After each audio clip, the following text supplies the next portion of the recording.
Well, hi everyone, and good evening. Good's an operative word. Just gone 2 minutes past 8 here, Thursday evening. I've got lots of interesting little things to mention to you early on, but this is Paul English Live, episode 140. We've got 3 guests lined up for tonight. I'm looking forward to your company here on FFT Radio, because that's the only place that we are this evening. Welcome to the show.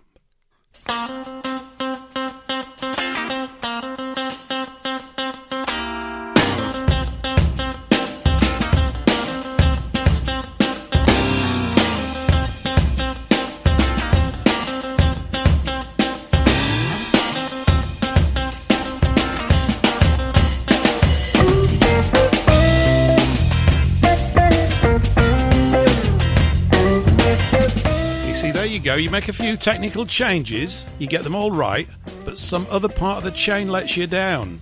I always start off with this stuff, don't I? I've got to really.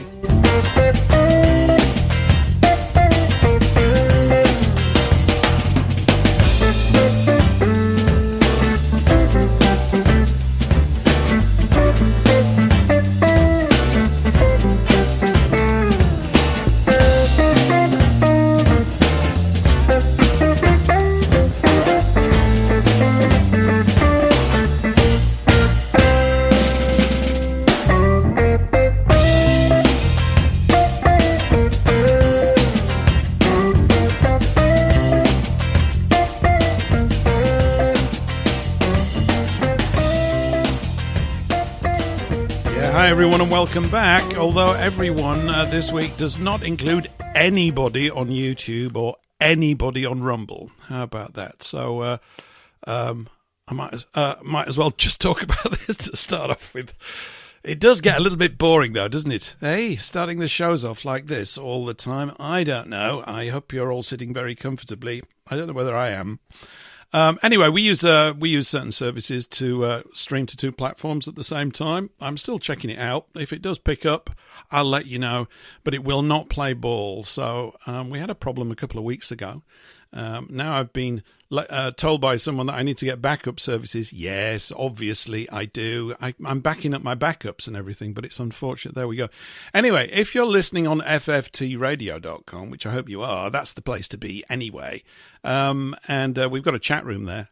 And if you don't know where it is, if you head on over to FFTradio.com, well, if you listen to this, you're probably already there, aren't you, really? Stupid oaf that I am. If you check out the bottom right-hand corner of the screen, there's a little sort of speechy, bubbly sort of thing. And if you click that, you'll see the chat. And I've got all the other chats up as well, so I've been notifying everybody. And that's kind of what's going on. So if you are listening to us on FFT Radio, and I hope you are, then you can, of course, carry on chatting in YouTube and Rumble because it's all there. But we do have a chat room over at FFTradio.com. I don't mind. I got so thoroughly organised today that I've got all 3 chat rooms on one tab here on my browser, on one extra screen, so I can look at everything and get completely confused by what everybody's saying, which is pretty cool. Yeah, it's terrible. Alice has already come in with a comment already. I mean, basically, maybe nobody listens to it on YouTube and Rumble. You're just all there for the chat. I can't say I blame you, to be honest. It's jolly good. Alice says, Paul is having difficulty performing. Yes, it's always nice to start off with a cheeky comment. So it's not my fault, everybody, he said pathetically. But yeah, we use a relay service. It's decided to not play ball. I've been trying it for 40 minutes because we normally get this thing rolling about 30 minutes usually before we go live, and it's just not kind of panned out. Anyway, a shout out to barely anybody in the Rumble chat because I can't imagine anybody's going to stay there. And to the people that are in the YouTube chat, a shout out to you. But of course you can't hear me because I can't beam in. It's as simple as that. So I've put a notice in at the top of both of the chats, basically, hopefully that it'll be read. It's not as nice as being told a thing to do, is it? It will be read.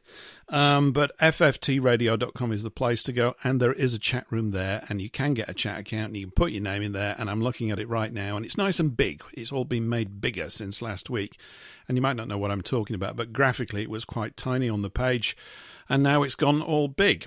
So there we go. Maybe this is in keeping with the change, basically, or a change. I've made a change. This wasn't one that I'd planned for, actually. And I'm feeling a little bit miffed that we can't get through because it is a lively place, and I like to sort of scour all the comments, even though I might not comment on so many of them myself throughout the show. I'm usually totally engrossed and engaged with what we're talking about. But the idea with tonight is to have a slightly different format. So we are due to be joined in hour one by Callie Spell, who also hosts a show on FFT Radio. She's had some incredibly interesting technical problems. I am starting a bit like a techno nerd here, aren't I, with all this kind of stuff? But she's had a few of those, so I don't know what it is, really. There's something going on. It's all gone a bit pear-shaped. So Callie's going to be the guest, hopefully, in about 5 minutes or so when she rocks up. Let me just have a drink of water. I'm so cash tonight. Then in hour two, we've got Helen from Brazil. I hope. She did say she's going to call up. We couldn't think of a name for her, so I just called her Helen from Brazil. Some of you may know that I go back a long ways with Helen, like 42 years, I think it is.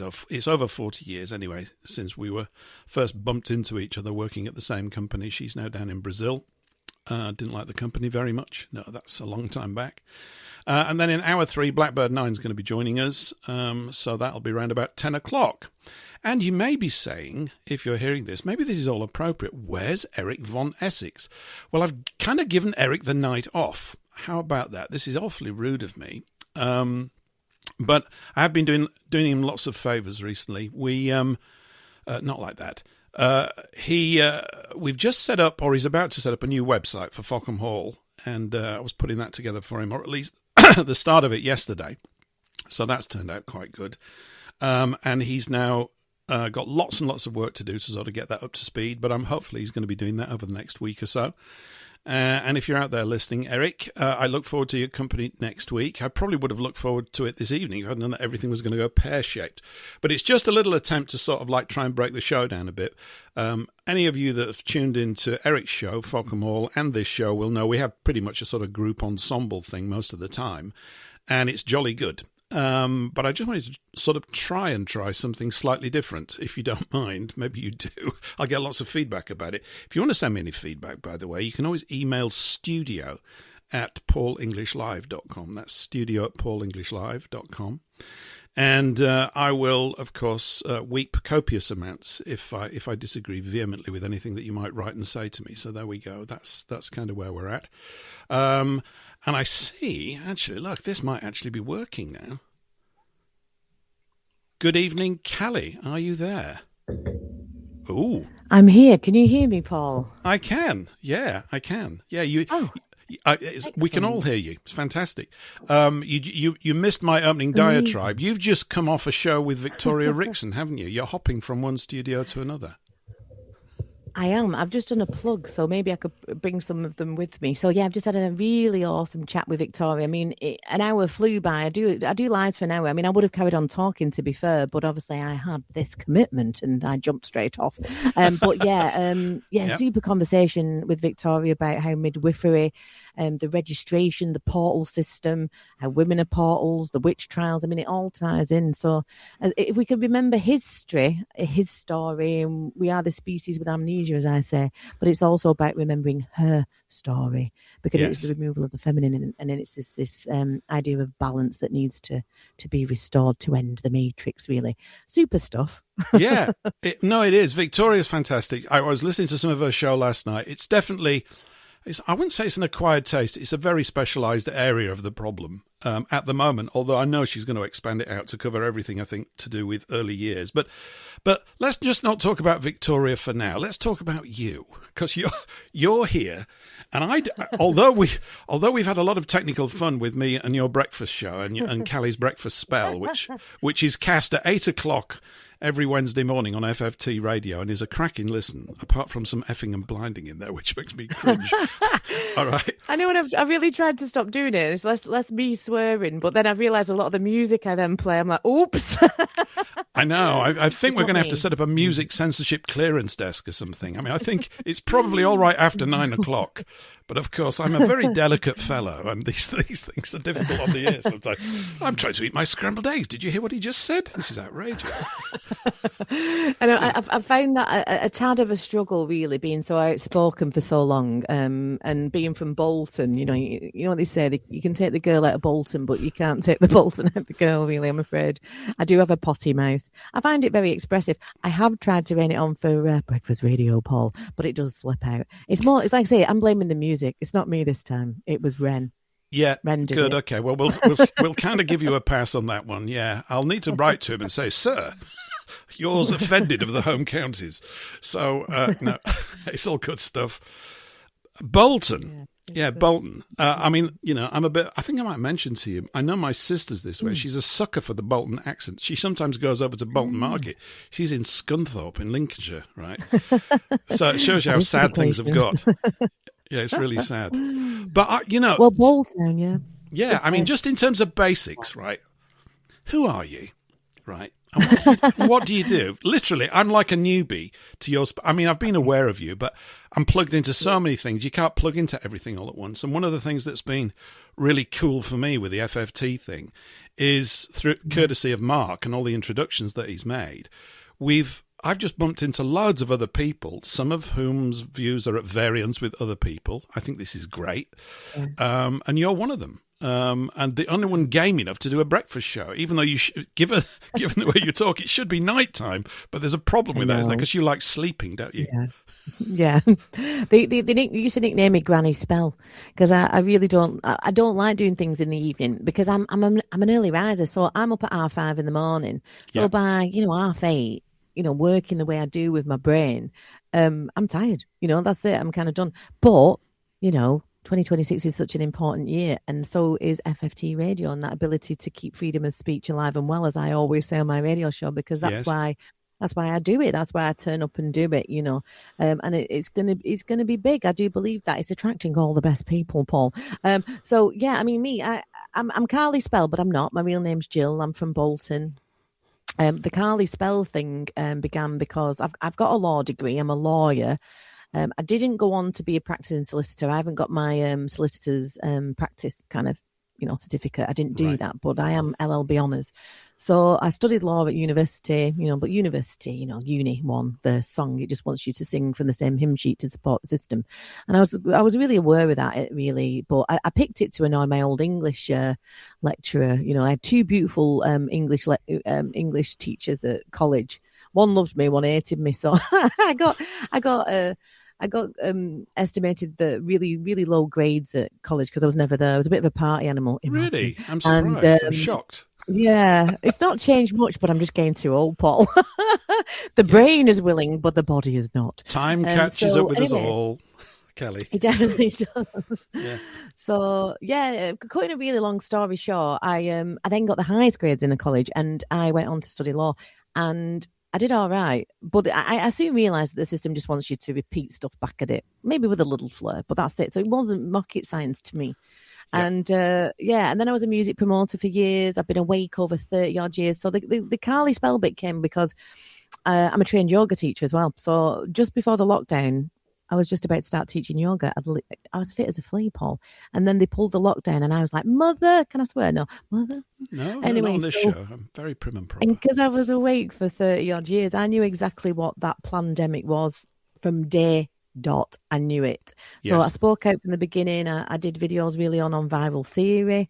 I joined like common law groups. I knew basics. I knew that must in legalese meant may. It's an offer of contract. I knew certain stuff, but I always used to see these bailiff videos and stuff like that and think, oh God, I'd love to learn that. Why do they do that?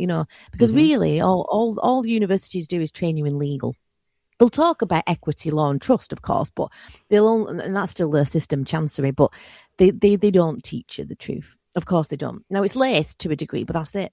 So I had to go back to my books, but I'm just a nerd and I'm fairly neuro-juicy, as they say. So I just got it down, and then I came across a guy called Baron David Ward, and he was my mentor to a degree, and I read every single post. Now, didn't he pass away a few years ago, Baron David Ward?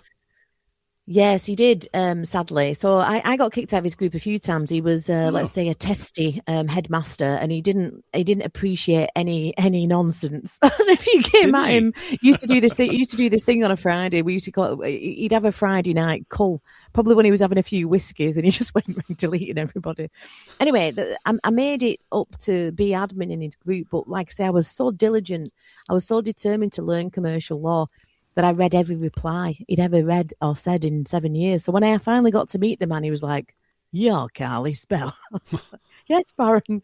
And I got to meet my hero. And they say, don't meet your heroes, but he didn't disappoint me. That's great. And yeah, I learned he was an angry, Yorkshire man, but the best men bringing down the government, I find are angry Yorkshire man. We're all bloody angry. Yeah. I am. I just don't speak like that as much these days. But I've just been invited to go up north. Yet tomorrow, I said I can't. I don't have a car for a start, so it makes it a bit. I'm not walking, and so they said, "Well, we'll be thinking about you." I said, "Yeah, not much." And but yeah, they're all like that. Absolutely. Thing I say about Yorkshiremen, I've said it before.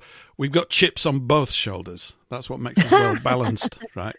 And yeah, I like that. I like that. Do you like that? Yeah, we're always coming up with stuff. And you guys are over there as well. I kind of miss that northern culture of, I've often thought, was it Frank Forthright would be my pseudonym if I ever come to write books. Frank Forthright. Frank Forthright.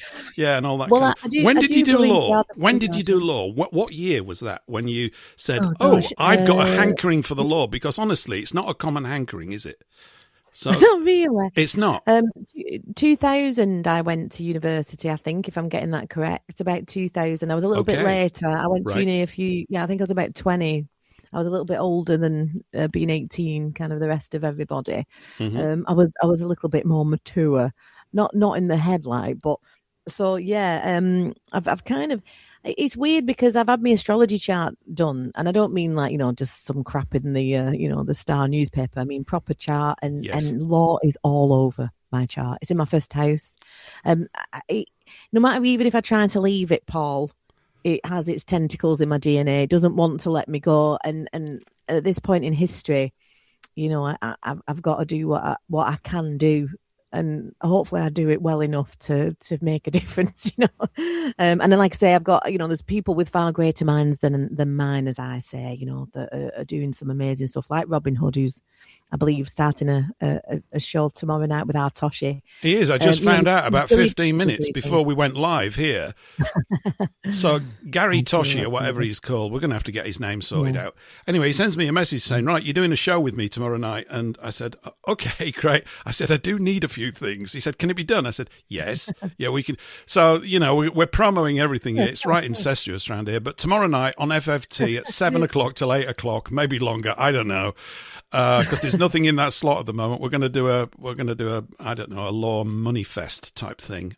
He's got to come up with a name for it, if he's going to drive it. So I could come up with one, but it'd probably be, I don't know what it would be. But no, I'm just bumping into. I mean, I've been aware of you and Robin Hood. This is all I know, but you sort of plough your own circles really deep, don't you? And this is one of the things that I'd thought about with creating some kind of a broad tent for people like us, people that ask questions, basically, troublesome people, is that there's so many more of us than we actually probably fully recognise. And it's almost like if you could get them all in a field and look at one another and go, look, we don't agree on everything, but one thing we do agree on is that we are going to ask questions and nail it. And I think that it's just that's the attitude that I think is required. And there's loads of us. And I've been saying to people recently, I said, we've got all the tools that we need to restore things the way that we feel they need to be. We've got all of them. We just need to start using them, don't we? Yeah, that's literally what I say to people. My latest talk, and if people want to kind of catch me, come and follow me on my page. I put everything up there. But our ancestors have fought and died for what we're already jumping up and down with our pants round our ankles, holding a spoon about. It's already there. Supreme Court cases, High Court cases, before they were all completely corrupt and turned into, banks, the bar run. Even the Supreme Courts now, we have no public courts anymore in this country. So, we should have courts of record. We should have public courts of law where you can have a trial by jury in front of your peers, and actually the jury has the power to nullify anything that is repugnant to the Constitution. So this is what they don't tell us. This is why they want the juries gone. And actually, if you go into a court, like say like a Crown Court, you might have 12 people sat there, but it's actually a jury trial still run by the bar. Mm-hmm. It's a trick. A jury trial isn't a trial by jury. So you can say guilty or not guilty. Guilty comes from the Dutch guilder to pay. As soon as you walk into a bar court, you are presumed guilty. It's not presumed innocent. In a court of law, you'd be presumed innocent. And if someone's making a claim against you, they have to provide the material evidence. It's one of the biggest maxims going. It's quite simple, the law, when you've nailed it down to a meme. And that's what we try and do at the Realm of England. Robin Hood's knowledge is off the charts. That man, he is a dark destroyer, but he's a dark destroyer doing it for the good of the people, you know. So I always say it takes a little dark to defeat the dark, and that man will open the gates of hell and send these devils back. Like, I actually believe that. Yeah. And we are all out to aid and assist him in every way we can. You know, we are... I always liken Robin Hood to, I don't know if you've seen Helm's Deep in Lord of the Rings 2. You know, I'm quite familiar with it. I reread it over the winter. The first time I'd reread it for about 30 years. It was just, I had a blissful 3 weeks. Seriously, it was like meditation. It was fantastic. Yeah, there's something good about concentrating for a long time on a particular thing and just quietly reading away on stuff. But yes, sorry, Helm's Deep. You were going to draw some analogies. No. Well, you know, it's a lost art, isn't it? Reading a book, like listening to an album. You know, it's a different generation, isn't it? Oh yes, I used to listen to musical bums all the time. Music albums, I mean, yeah. But when there's that image of the orc, you know, when he's going to stick the bomb underneath Hell's Deep to break it, like that's Robin Hood. That's him running. And I hope he looks a little bit more fragrant than that. That was a rather grotty looking creature, wasn't it? But yeah, he's a big lad. He's a big Yorkshire bar steward. So yeah, if anyone can do it, I really do believe. I mean, it's like what Toshi says, and we said it on my radio show yesterday. You know, never underestimate a group of determined people to change the course of history. For that's the way that it's always happened. Indeed. So that's the only thing that ever has. Yeah. Margaret Mead, exactly. Not Mead. It's the other one, isn't it? I can't remember. No, it's Margaret Mead, I think. Yeah, it was. Margaret Mead, yeah. Yeah. So that's what we do, really, at the Realm of England. We are the vanguard, but the answers are in. We've worked it all out. Well, Robin's worked it out with. Do I have to do anything then? Angry Yorkshiremen.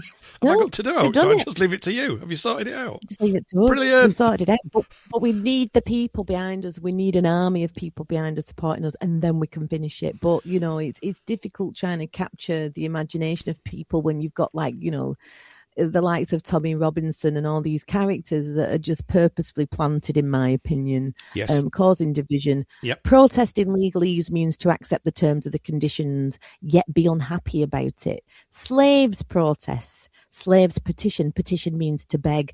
So when you decode the language of legalese and when you decode language full stop, this place is telling you exactly what it is. And that's the key, really. Yes. For me. A few minutes ago, you said that the law is quite easy. Maybe you didn't say exactly that. Okay. But it seems to me that obviously if you went up to a layman in a pub and said, here's Halsbury's or here's Blackstone's, read that, will you? Tell me what you think. It's not going to happen, is it? It's not going to happen. And I'm just tapping back into this thing about reading and the ability to focus and concentrate for a considerable period of time, right? That's what study is, right? To sit down and to focus on and to exclude all the other things whilst you're in that sort of phase of studying stuff. So it seems to me, and this is one of the things that's always been in the back of my mind with radio, and I know we've got these video platforms, which of course have failed me this evening wretchedly, but everybody's ploughed over to the radio, which is cool. So welcome everybody on FFT. Is the communications challenge is considerable because we're faced with a situation, I think, where we've got to pair this really dynamite information, for want of a better word, so that the layman can get it as quickly as we're able to enable him to get it. Do you not think? Yeah. That's what I think. Yeah. I mean, I fought off for ages, if I'm honest, doing shorts, for, Instagram, TikTok, this kind of thing, because I suppose I was up my own arse to a degree. Can I say arse? Yes, you just did. Anyway, it's too late. Up my own bottom. Not so much up my own bottom, but I just thought, crikey, to me it was incredulous who studies 15 hours a day to bring this information, into a condensed point, and people still can't be bothered watching it because they've got the attention span of a flea. Mm-hmm. And I thought, wow. Like you can't even be bothered taking, years of research that we've put into a really nice little package. It kind of blew my head a little bit. And I suppose I got a little arrogant and thought, you can all go away. But I did succumb, and they've been very popular, and we've been able to get, like a lot of views on a lot of topics, depending what the topic is. So for my Instagram and my Facebook, I run all those now, because what I like to think I do well, if I can, and people have said this, I do take a lot of complex information and knead it down, and I pop it out as a meme, and it's something then that people can kind of get a grasp on, and people can begin to empower themselves with it. Now, I don't think that people need to start storming into the courts and waving affidavits and bringing down judges like the rest of the realm of England. But what I'm saying is, like, just come and support us. Just come and learn at your own pace. Just come and start to learn the principles, because we make it as simple as possible. And it all falls down on a few key points. It's not easy, the law, really, in that sense, because they obfuscate it. You named a few books there. You've got like Hansard's, Blackstone's, Archibald's. These books cost nearly £1,000 each, and they cost £1,000 each because they don't want us to read them, Paul, and read it. And I have to give full credit to Robin Hood and his team of Angry Yorkshiremen. I'm a godpiece. I get it all, don't worry, and I teach it.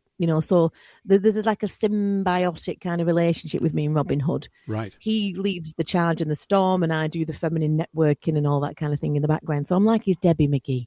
If he's Paul Daniels, I'm Debbie McGee, and it's my job, like I said, he doesn't look like Paul Daniels, does he? Oh, God. No, nothing like that. Phew. He looks like he's huge. He's a big, angry Yorkshire bastard. I've sworn laws. I do apologise. No,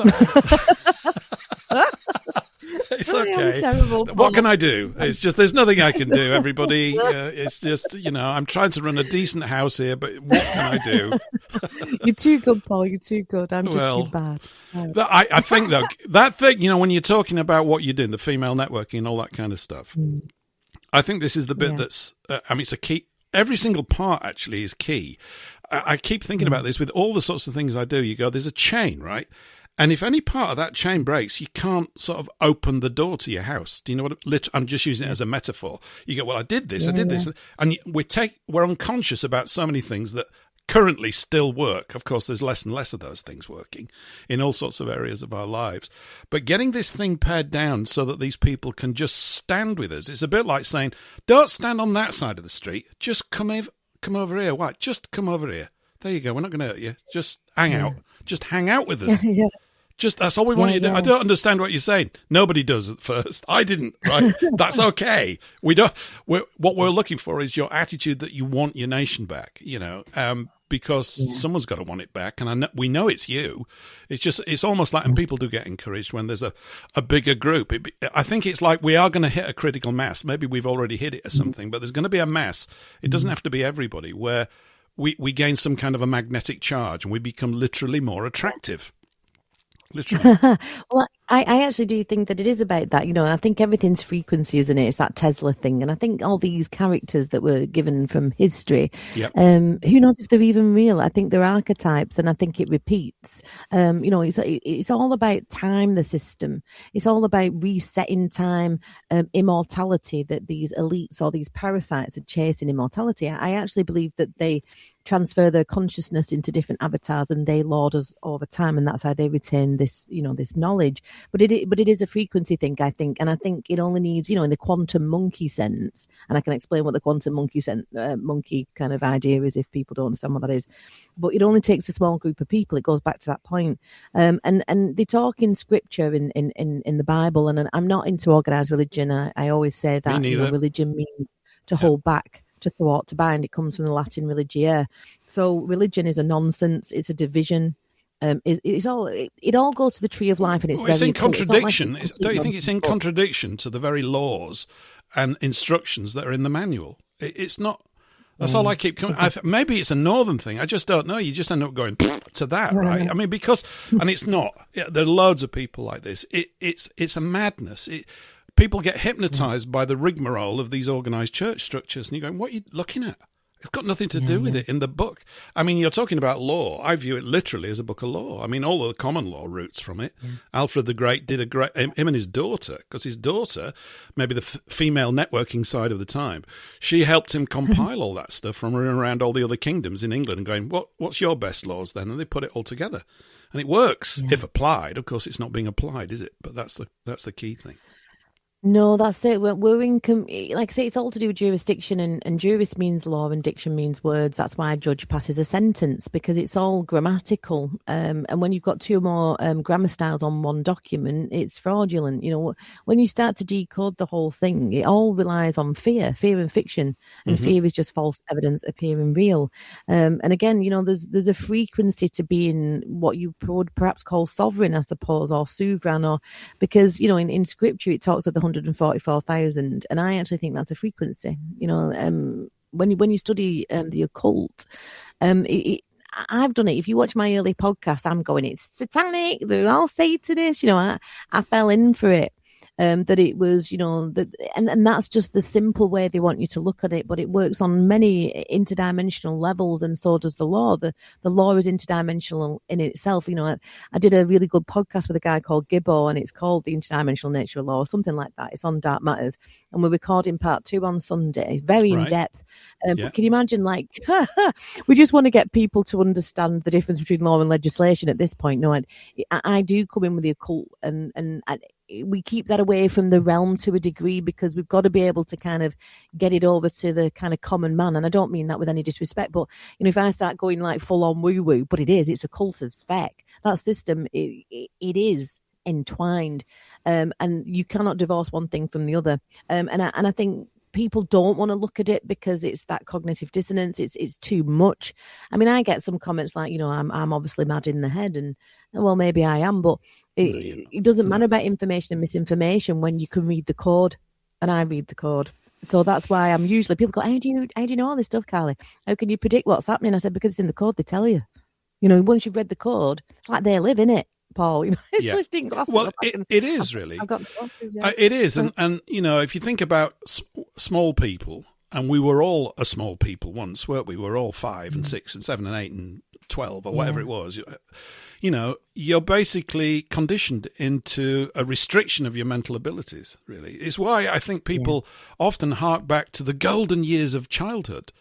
Why are they golden? Because you just, you know, obviously with the guardianship of your mum and dad, so that you don't stick your hand in the fire repeatedly, you fool.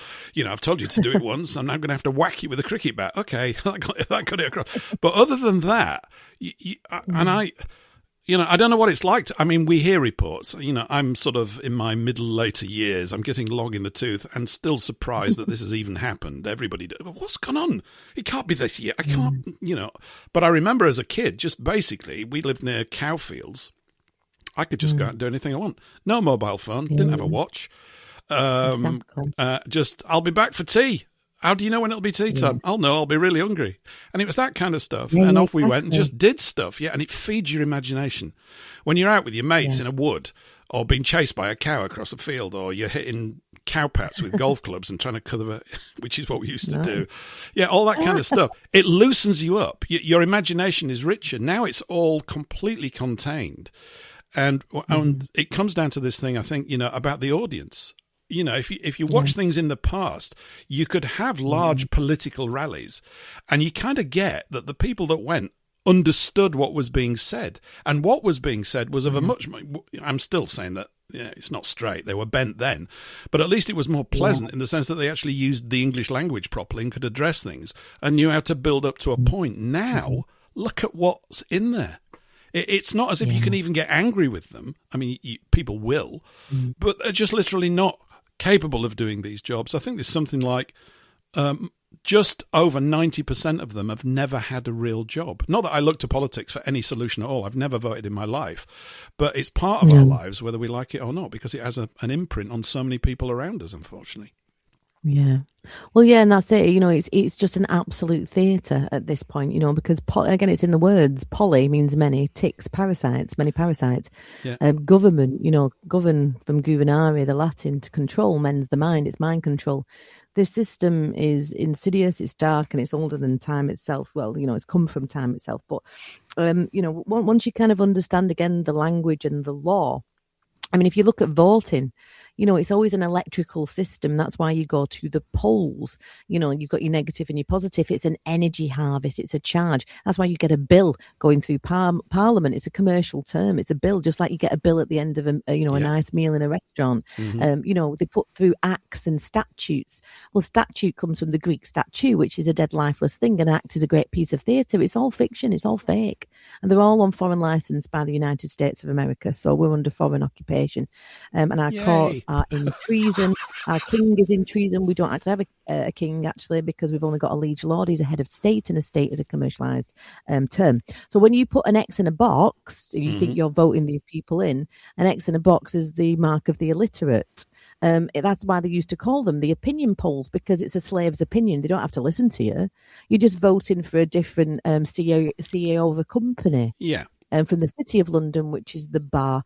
Tony Blair, bar member. They're all bar members. Starmer, bar member. They're all bar. And the bar is and the bank, Fabian's, and all of them, and London School of Economics, and all of that dunghole, and Chatham House, everything. They're all thick as thieves, really. Which is, I don't, I do actually. I mean, thick in both ways. They are. I mean, they're not. They're incredibly skillful at what they do. It's just that what they're very good at a game that doesn't even need to be played. What are you doing? Yeah. I mean, why don't you do something useful, like go home and build a toilet or something? But they can't. Well, you can't. I mean, we can't. They're bred for it, aren't they? They're bred for these positions. We can get into like mind control, MK Ultra, these kind of programs where these people are groomed. They're all related to each other, and they're all put into these positions of power. It's an illusion. Dominic Cummings worked in politics for 20 years, very high up, stated on the record that they get the scripts in before they begin. It's theatre, man. William Shakespeare, the world's a stage, and it really is. And when you get that, like you said, Paul, if we join in with it, we give the acquiescence to it. Absolutely. But the system's just an administrative system. People get fearful of the system. They get fearful of the occult because they don't understand it. Now, when you understand the occult and you understand the administrative system, it's just about taking it back. They've just took it. We need to take it back, and we need to stay lawful. And actually, the trusts that are administered, your estate that's been held in trust, and actually what they do sneakily, illegal, unlawfully, under license. Illegal means a permission to do something that would otherwise, license, means a permission to do something that would otherwise be illegal. They're criminals, and they're giving themselves permission by just rubber stamping weird stuff. And it's just basically like me going to you, Paul, and I've got a big army.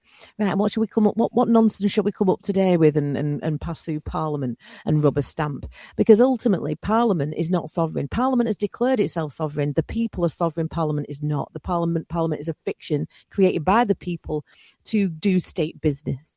That's all that it ever was, but it's been hijacked. And we can see that from the 50s, certainly from the 1900s. But this is why they have to reset history. They have to reset time, and they have to send our men into wars, because they have to keep us as permanent combatants to be able to keep us under military occupation. And then they kill all the men in these bankers' wars, these blood sacrifices of our men. I mean, it's evil. Ultimately, that's it. There's no other word for it. It is, but we've never, although we're talking obviously about a lot of dark things, they're less dark when you talk about them. Yes, exactly. When you begin it's a bit like going, how does that internal combustion engine work? Well, I don't know, but I've got a spanner here. I'm going to take it apart. Really? Yeah. And we're taking it apart. And people are discovering in this taking apart process that, I mean, you've got to be able to, it seems to me, you've got to have some humility or get ready to be broken in your views. And I think a lot of the people, you do, don't you? Don't you think? I mean, I just think the longer one spends studying things, you go, that's that. 5 years go by, you pick up another 3 or 4 books, you go, oh, bloody hell, I was wrong about that. And this pattern repeats over and over and over. But a little goal I have is to be less stupid tomorrow than I was yesterday. That's it. That's all I'm got. I can't tell you whether I actually attain some nirvana of intelligent understanding of all things, but there's a lot of rubbish to get out in there. There's a load of rubbish to get out of our heads. Yeah, absolutely. And that's why they bombard us even more. And, unfortunately, and I may be a part of this problem, But you know, every idiot on the street corner's got a platform now, and they're talking utter pants, you know, and promoting very dangerous ideologies. And I mean, people might say that about me. People might listen to me and go, "She's lost the plot, or she's far right," or everyone's got this different perspective of everybody else. And I think that what we do is, and what we can all do well is, we all have a perspective. It's like what my nana used to say: we're all trying to get to the same place on a different buzz, lass. You know, it don't matter how you come to God or the creator or source or whatever you want to call that within you, for the kingdom is within. Just that you're on that journey and that you do it. You know, you pick a path. There's the positive path, there's the negative path, service to self, service to others. But in occult terms, it's always the middle way, because the middle way leads to Neptune and the waters above on the tree of life. And we've been disconnected from the tree of life. We've been disconnected from the tree of life because that's the placenta. That's what's clamped and cut. The placenta is registered. And we fell from grace by sinning or signing on contracts with the devil, with Lucifer, the bar. The bar mitzvah. The bar mitzvah is the Temple Bar, which is the inner city of London, which is the Banks, which is Lucifer. Now, you can call Lucifer, you know, you might think, oh, God, you know, Carly's gone all scripture. But really, you know, it's about hell on earth v heaven on earth. You know, the light of God, or the white light, is actually linked to Neptune. That's why you get this idea of Jason and the Argonauts facing Poseidon. It's all to do with water and breaking waters, maritime waters. Maritime means sea of time. And it's to do with astrotheology of the heavens above, of the land beneath the land is the body, actually, in legal terms and lawful terms. And the sole of the foot sits on the soil of the land, of which we, the people, own the land and the soil and the mineral rights. So these corporations, Corp Dead, these corporations have come and taken what's ours and sold it back to us. It's as simple as that. And they've done that by a different, 100 different mechanisms, but some big ones being mainly, obviously, the Sete KV Act of 1666, 666, you do the maths. We are carbon-based, and we are the carbon they want to reduce. They do like their numbers, don't they? They love their numbers. Oh, they love it. They absolutely. We love a nice number, say the Masons. We know, yeah, we love it. Yeah, grow up is what you want to say. What's up with you, you daft sod? By the way, you can go scriptural on me anytime you like. I'm completely open to all of that kind of stuff, because I still think, there's a thing. Maybe I said it when I was on your show the other week. I've mentioned it here loads of times, but it's always worth repeating the good stuff. Henry Ford said most Christians read their Bible through Jewish spectacles and therefore read it wrong. And it's not just the Bible, but everything is read in the wrong context. I mean, what's the context for living now? The economy. The economy is really, really important. No, it isn't. Commerce, isn't it? It's commerce. Everything on this planet is commerce now. And what they did with there was the first express trust deed by Pope Boniface. And basically what he did was claim the whole planet and everything on it. And that's never been rebutted, you see. But so we have a planet, but they call it the planet. So they change a word and add something, and that's how they do it. And Christianity is of the earth. The Christ is of the earth. It's pagan, but the pagans were the Druids or the old Jews. There were no such things as Jews. J is a Latinized letter. The Jews were the Jews. Yes. So the keepers of the Jews, which were portals, were the women, because the women are portals themselves. And again, they came and slaughtered all the wise women. We've just been talking about this with Victoria. She's very passionate about this, and this restoring of the feminine is the balance that's lacking, and which is why we've got all this negativity not being balanced off, not being charged. So the masculine is linear time, it's patriarch, it's domination, ego, empire, and unfortunately, without the feminine to protect the children, pedophilia. This is the dark of Rome. It's like Mordor, really. Like when Gandalf says, "Oh, there's a darkness in the east. We can sense it." We've all been so disconnected from our intuition so vehemently that we can't even see that dark on our doorstep right in front of our face. And for a lot of people, unfortunately, it will be too late when they see it, and people will lose their minds. We are at the end of days, and I don't mean that everything's going to get destroyed. We're at the end of those old days. I am Kali, the goddess of destruction of time. I understand time, and I understand the necessity of the Dark Mother to bring in the destruction to defeat the old. But it has to be done with love, else it's be careful when you fight the monsters lest you become one. I found that recently, Paul. My heart was getting a bit black, and I had to step back and really do some inner work, man.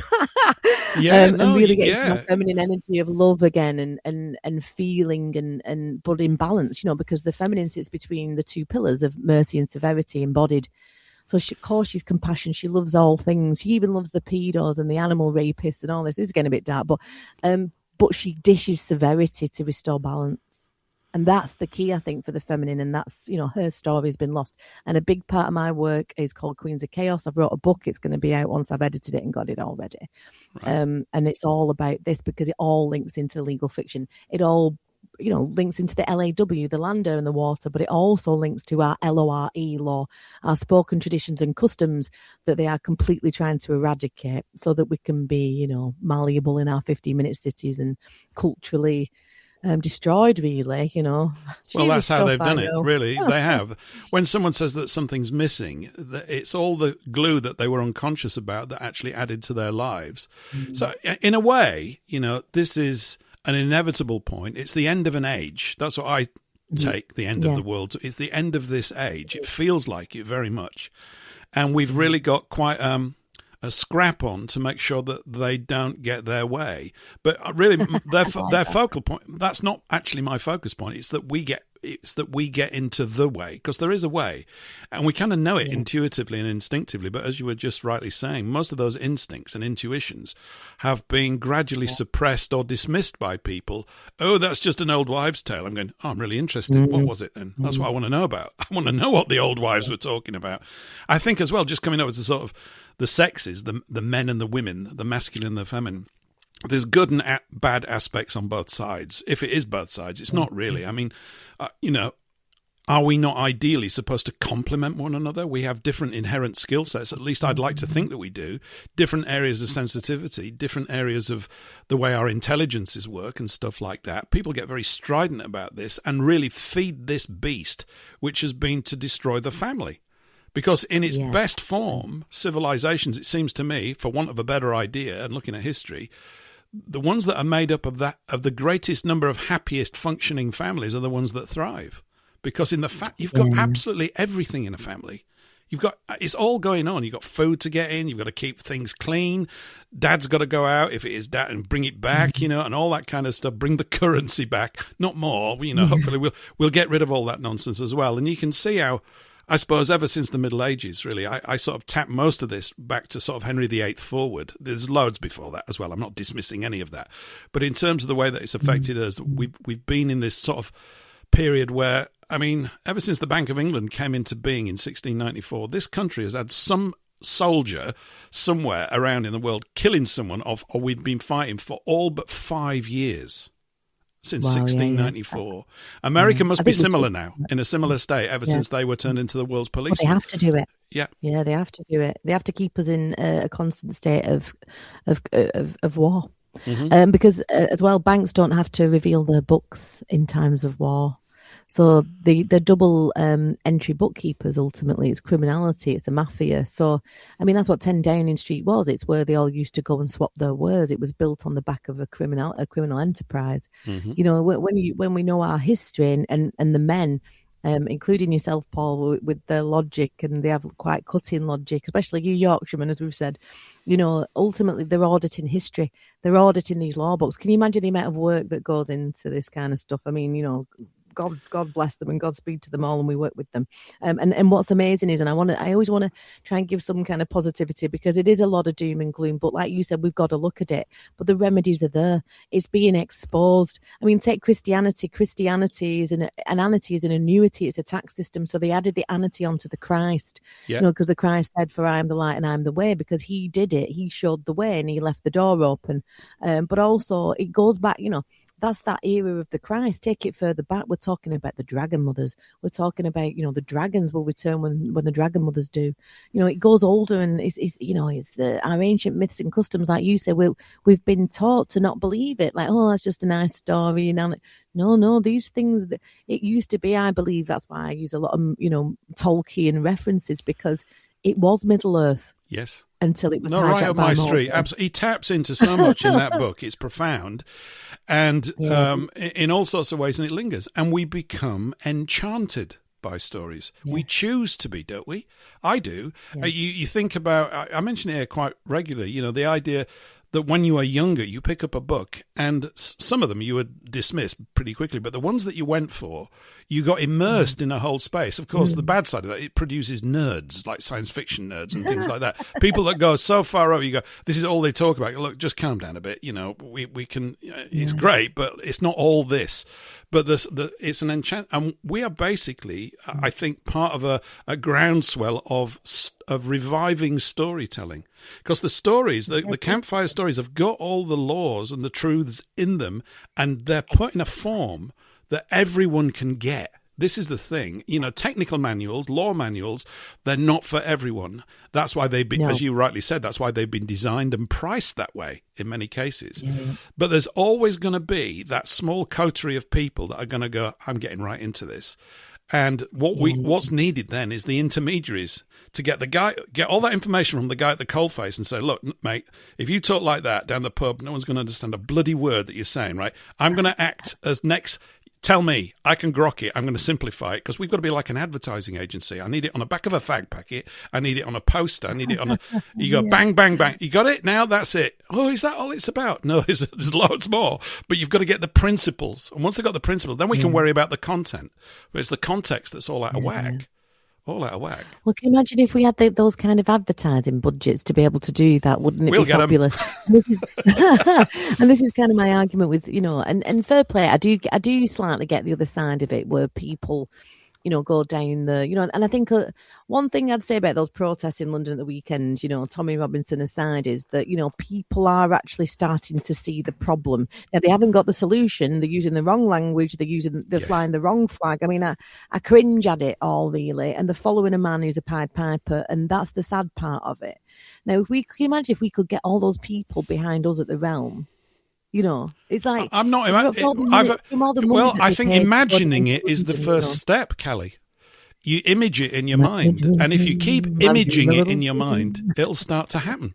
That's how it works. Oh, I'm all about that, yeah. Well, if everything that you see around you, the houses, the buildings, the cars, everything, at some point they didn't exist. And in the heads of one or two men and women or whatever it was, they went, I want this thing here like this. And they sat down and they imagined it, and then they drew it, usually, because visuals are sort of universal language. And then they showed the drawings to someone else. They went, oh, I think I can help. And things got built. I know I'm paring it down, but that's how it happens. That's you're imaging things in your head. We're doing it all the time. It's just that a lot of people are just imaging, unfortunately, but understandably, a lot of dark stuff, because that's all they're exposed to. So we've got to wean them off of that system. That's our job. That's what I think part of my job is. Wean people. Don't spend your time over there watching the BBC. I mean, this is an obvious one. That's very, very silly, right? You're not going to. They're very, very silly people, and you don't want to spend. Come over here and spend it with some other silly people, but at least they're on the right track, right? And you'll have more. You'll have more fun. Really, seriously, it'd be a lot more fun. I agree, and I think the thing is, like I was laughing at the beginning when FFT Radio, it's drawing all the good people, and it's quite incestuous, but that's because these people who I've met along the way for these 6 years, who are still stood up, still battling, those are the real deal. Like, seriously, I know it's all this like, oh, she's a shill, I've had it all, but I'm not. Else I'd have 1 million followers and I'd be marching around London. I'm not. So I've had platforms. I've been deplatformed. I've been taken down. My algorithm's awful. And I wear that as a badge of honour. Oh, I've got terrible algorithms. I'm sure there's some cream for that. They ain't taking me down. Not today's date. I think, the idea of huge followings on one level is appealing, but it also brings with it an awful lot of problems. And I think one of the things we've talked about here quite a lot is like working in teams of 3, little cells of 3. 3 works. Everybody's responsible. There's no wriggle room. You can't hide. So it's very difficult to get politics going in 3. It really is in that sense. Yeah. And people find out whether they really want to do a thing or not. Because this is, some of us are all in. I'm all in. Because I think when you actually see the past clearly and you've viewed and consumed, and many people listening to this show have done that, the alternative, the view of history written by the so-called losers, you suddenly go, oh dear, I'm really in the poo. And then when you see what they're doing now, right, you go, hey, they're rerunning it. It's poo 22 or whatever. That's exactly it is. It just hasn't changed, has it? It's what we're going through right now is exactly what they did in Russia in 1917. It's no different. It's got different technology around it. It's exactly the same. You know, and I think that's what the Matrix reveals in its essence. Once, like I say, it's back to the code. It's the zeros and the ones. It's the code of language. It's the fake maths they teach us. It's the counting systems, the alphabet, the first bet. You know, in the beginning was the word, Enochian word spells, the changing. You know, you can see the changing of the guard once you know your history and you work it back way, way, way back thousands and thousands of years. This has been going on for a very long time, and it will continue to go on, I believe, until there is a mass awakening. Now, we may be in it, because astrologically we're at the end of an age, but I'm here to break the wheel of time, Paul. I want the wheel of time broken into itself. I'll give you a shoulder. We'll have a go at that. I think we'll be able to rope an awful lot of people into it. Yeah, I think it's great. Callie, it's been absolutely fantastic having you here. And if you think you're not coming back again, you've got another thought coming, because I'm going to have you back at some point soon, even if it is way past your bedtime, right? So, some things are worth staying up for, Paul, and you're one of them. And now you know why I invited Callie on. If you want to I was just going to say, if anybody out there wants to catch more of Callie on FFT, she does a morning breakfast show, which I've retitled Callie's Breakfast Spell, because it's better than show, isn't it? So Callie's Breakfast Spell, it's 8 o'clock till 10 o'clock on Wednesday mornings. Cracking show this week, really enjoyed it. It's a lively start. And you might need to wear your ear defenders if there's any strong Anglo-Saxon words flying around, which unfortunately seems to happen a bit. I'm going to have to speak to management and send someone around to see you on that score, but it's absolutely brilliant. Paul, you are management. Okay, I'll have to get my car that I don't have, so you're in no danger. You're in no imminent danger. You can bend the rules as much as you can at the moment. Callie, it's been fantastic, absolutely brilliant. So, thank you for having me. Yeah, I'll be listening in on Wednesday. Hope all things go well with your other projects. And when we get those books, we'll get them on a store on FFT. There's so much to do. There's loads to do. It's quite exciting, actually. It's very exciting. Brilliant. It's awesome. It's really coming together. And thank you for all your hard work and awesomeness, Paul. It's been an honour. It's been emotional. Thanks for having me. And yours too. I've got a lovely song here that I'm going to play out with. Right, it's really this hour. I think it's good. I haven't played it for a little while, so. You're more than welcome to sit around and listen to it. It's about 4 minutes long.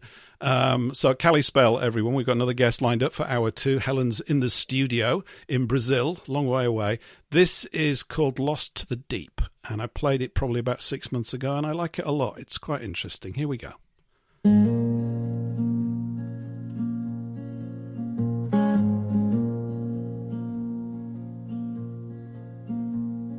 A wooden world, a creaking hold.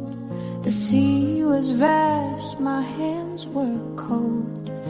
Mother's hum, a trembling sound. Father's warmth, nowhere to be found. The winthrop sails, they groaned and swayed. A child's small heart so afraid.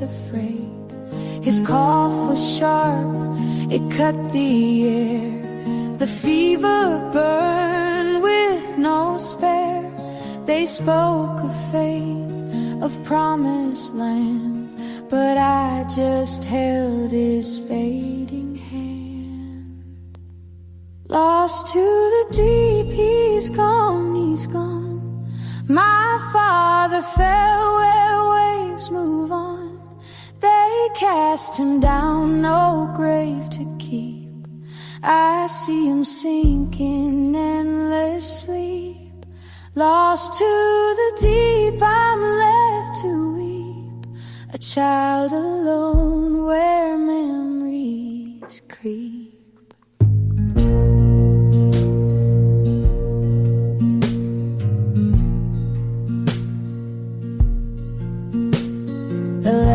Ships through mist and brine. The ocean stole what once was mine.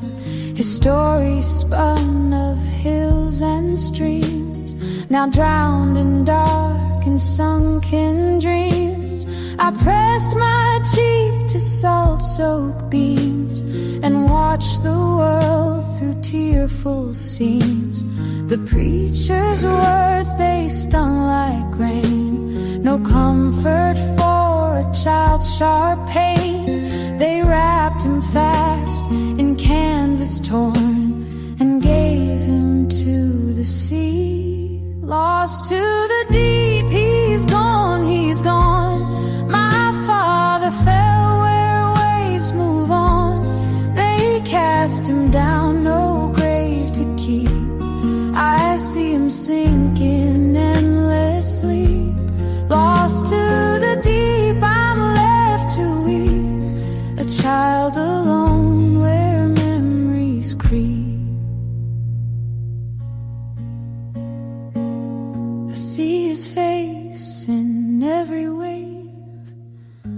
ghost no shore could ever save.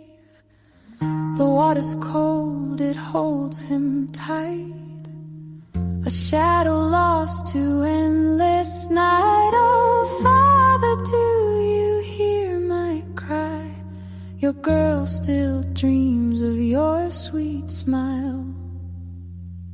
Lost to the deep, he's gone, he's gone. My father fell where waves move on. They cast him down, no grave to keep. I see him sinking endless sleep. Lost to the deep, I'm left to weep. A child alone where memories creep. The sea's a thief, it keeps him still. Its whispers haunt, they always will. A little girl with eyes like stone carries grief for what waves have stole. And that was Lost to the Deep by Huntress. I played it a few months ago. I understand it just gets technically more fun tonight that the sound on FFT's gone wonky as well. Good grief. I don't know. It doesn't affect everybody else. I must be carrying some evil sort of energy around here. I don't know what's going on. So give me a shout out, will you, on the chat in FFT or elsewhere if it's all gone ropey. I see that it probably has. I don't know quite what I can do about that. I could sort of stop and restart things, but that's a little bit awkward. So fingers crossed it'll sort itself out. Anyway, here we are for part 2. I'm fed up of having to make those sorts of announcements. But we're joined...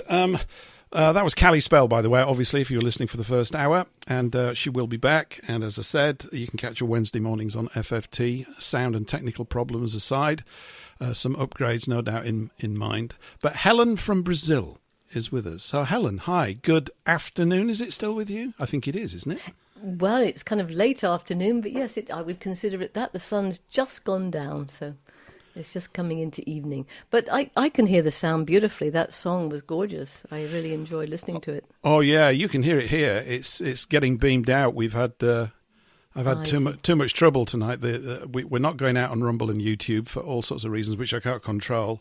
And now the mainstream apparently is playing up as well. So I think I've got some upgrades to make over the weekend. Anyway, for those of you who are all frustrated by that, this show is fully recorded and the podcast will be available in about 30 minutes after the show's finished. So there we go. Anyway, let's not talk about that right now. Just fingers crossed things will pick up. How are things in Brazil, Helen? Well, they're blooming marvellous, I would say. You know, they're really good. In fact, it was one of those beautiful... It's winter here, right? So it was one of those beautiful days where the sky was just like blue, blue, blue, and it was crispy cold and not a chemtrail to be seen. So that was very, very nice. In fact, we rarely see them, but we do occasionally here. Even here. Can you believe it? In the middle of blooming nowhere in the southern Brazil. They're chemtrailing. Yeah. The whatever, the fuel and the shit to keep putting it out on the skies. It blows my mind when I see it over my house here in the middle of nowhere. My goodness me. But yeah, no, it's a beautiful, beautiful day and all is well. And if I didn't actually have a Telegram channel, I'd probably, think I was, that the world was fine. Telegram is keeping some of us sane, isn't it, really? It's the great thing. Actually, one thing I need to look at is to beam the show out over Telegram because we can actually do that. I haven't done it at the moment. But yeah, there's been so many things technically going on with me and other people as well. I'm just wondering if there's something in the air. But of course, then you think, nah, you're just getting paranoid. Stuff does break and it does go wonky, and there usually is a practical explanation. So there's no point, taking too many paranoid tablets and getting all fretful about it. You just have to deal with it, in whatever way we can. So,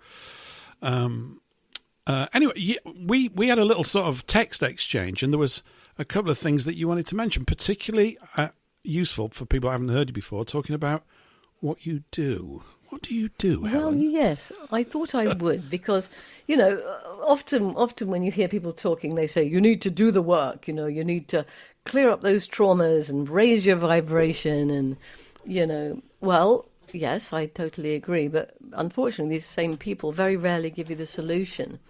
And, just talking about it, okay, it's sort of interesting. It can, give you some insights and bring up the stuff that was perhaps hidden. But then what? How do you get rid of that anger you feel at your dad, or the shame you feel at what happened to you when you were 3 or whatever it is? How do you do it? And so that's what I do. So I call myself the emotional cleaning lady. I do it. I say it for fun. I don't actually say the emotional cleaning lady. Yes, I'm the emotional cleaning lady. So I come in, and I'm not like the cleaning lady you have in England that you pay sort of, £60 to come and spend 2 hours. I'm the Brazilian cleaning lady that comes in for the entire day and literally, lifts up the bed and goes behind the cooker, and, every little aspect of your home is cleansed. And I try and do that with people's what we used to call back in the day, Paul, we used to call stuff, to clear up their emotional stuff, their traumas and their emotional woundings and all their negative emotions and so on, which have in the present time often led to things like depression and anxiety and dysfunctional relationships and addictions and all that kind of stuff. And so that's kind of what I've been doing for the last 15 years, is developing a technique, if you like, which I've called Emotional Alchemy, whereby I am transmuting negative trauma and emotions into the positive, based on the idea that I consider everyone to be, in essence, perfect. So, we come in, we're perfect, we're like this, sort of imagine like a column of light, all perfect and lovely, right? Yeah. Possibly coming in with some stuff from a past life attached already, and possibly coming in with some stuff from our mum and our dad, which we've sort of inherited, but pretty much in good shape. Then life starts to happen, and all this, well, a lot of people, I've been relatively lucky, I guess, as a young child, but a lot of people have some really horrible things happen to them. And what happens is, because they can't deal with that emotion, energetically it gets stuck on the field. So it's a bit like, you imagine this column of light, all perfect and lovely, and then life comes and goes, here, splat, take that shame there, go on. Now take this, your dad says, you're a worthless piece of rubbish, you'll never do nothing, lad. Yes. You get that sort of treatment when you're a kid, and it goes splat, have some guilt and some unworthiness, and then it comes, and then your cat dies, and so you've got this real deep sadness stuck in there. Then you've got some, something happens and you're really scared, and you've got the fear stuck in there, and then you've got the anger and frustration at the way so-and-so treated you or whatever. And so what happens is this beautiful column of light gets covered in crap, basically, of a negative frequency. And because it hasn't been able to be dealt with, either because it was fairly traumatic or because it was been sort of chronic, repetitive, and so it's kind of stuck there, because of this thing called the law of attraction, we then, in that state of this, of vibrating out all this negative vibration of victimhood or, frustration, anger, all this kind of stuff, is vibrating out into the universe. Universe goes, okay, have some more of that. And so the person who was sexually abused when they were 5, ends up being raped again when they're 12, and then gets a husband who does the same thing and beats them up or whatever. And you go, well, how come that person's so unlucky? Why are they targeted? Why is all this stuff happening to them? Well, it's happening, unfortunately, because of what happened initially. Like I say, it could have come in from a past life, weirdly, but whatever happened initially is generating more of the same. Yes. And so then another thing happens, and so that amount of that particular shame, for example, then is now augmented, and so now it's beeping out even more into the universe, shame or victimness or whatever, and the universe goes, okay, and sends more of it again, and you go, what the hell? What's going on here, right? So my job is to clean it all out, is to clean off all the stuff that's on the outside of this perfect spirit, soul, whatever you want to call that, to clean it off, so that, because what's left, and this is why I call it alchemy, what's left is the opposite. The lead is turned to gold, the darkness is turned to light, because we are light, we are all joy and peace and contentment and gratitude and all these, high frequency things. We are that.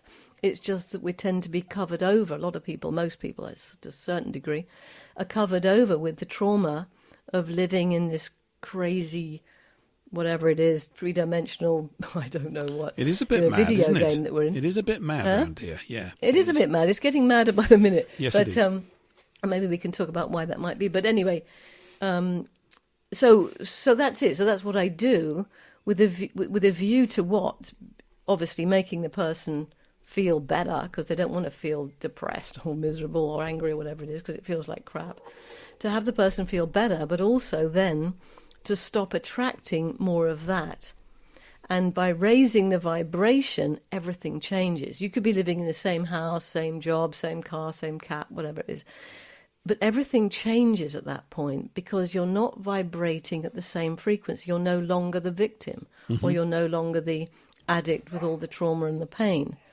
You're just sort of divine you. And this is the crazy bit, right, is when it comes to manifestation, each negative emotion, whether it be the shame or the guilt or whatever it happens to be, acts as a block at some point along the process of manifestation. So we can all manifest. We're all, creative sparks of divine, of source, of creator, God, call it what you like, right? We're all divine aspects of that, and we can create. That's what makes us different to, creatures in the dark side. We can create from nothing. We are potentially, we can create whatever we like, because we live within actually a sea of potentiality.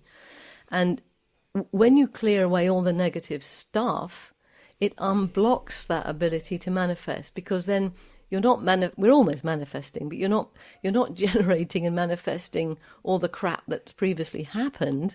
Yeah. You're starting from a clean slate, and then what happens is what you focus on with love and courage and peace and all those emotions manifests. It comes about. Because, for instance, if you're in a state of fear all the time for whatever reason, if you're in a state of fear, well, you're kind of like the bunny rabbit in the headlights, and you can't set an intention. And that's the first step of manifestation, is an intention. Not like, oh, it would be nice if, that's not an intention. That's just that's just a waste of time.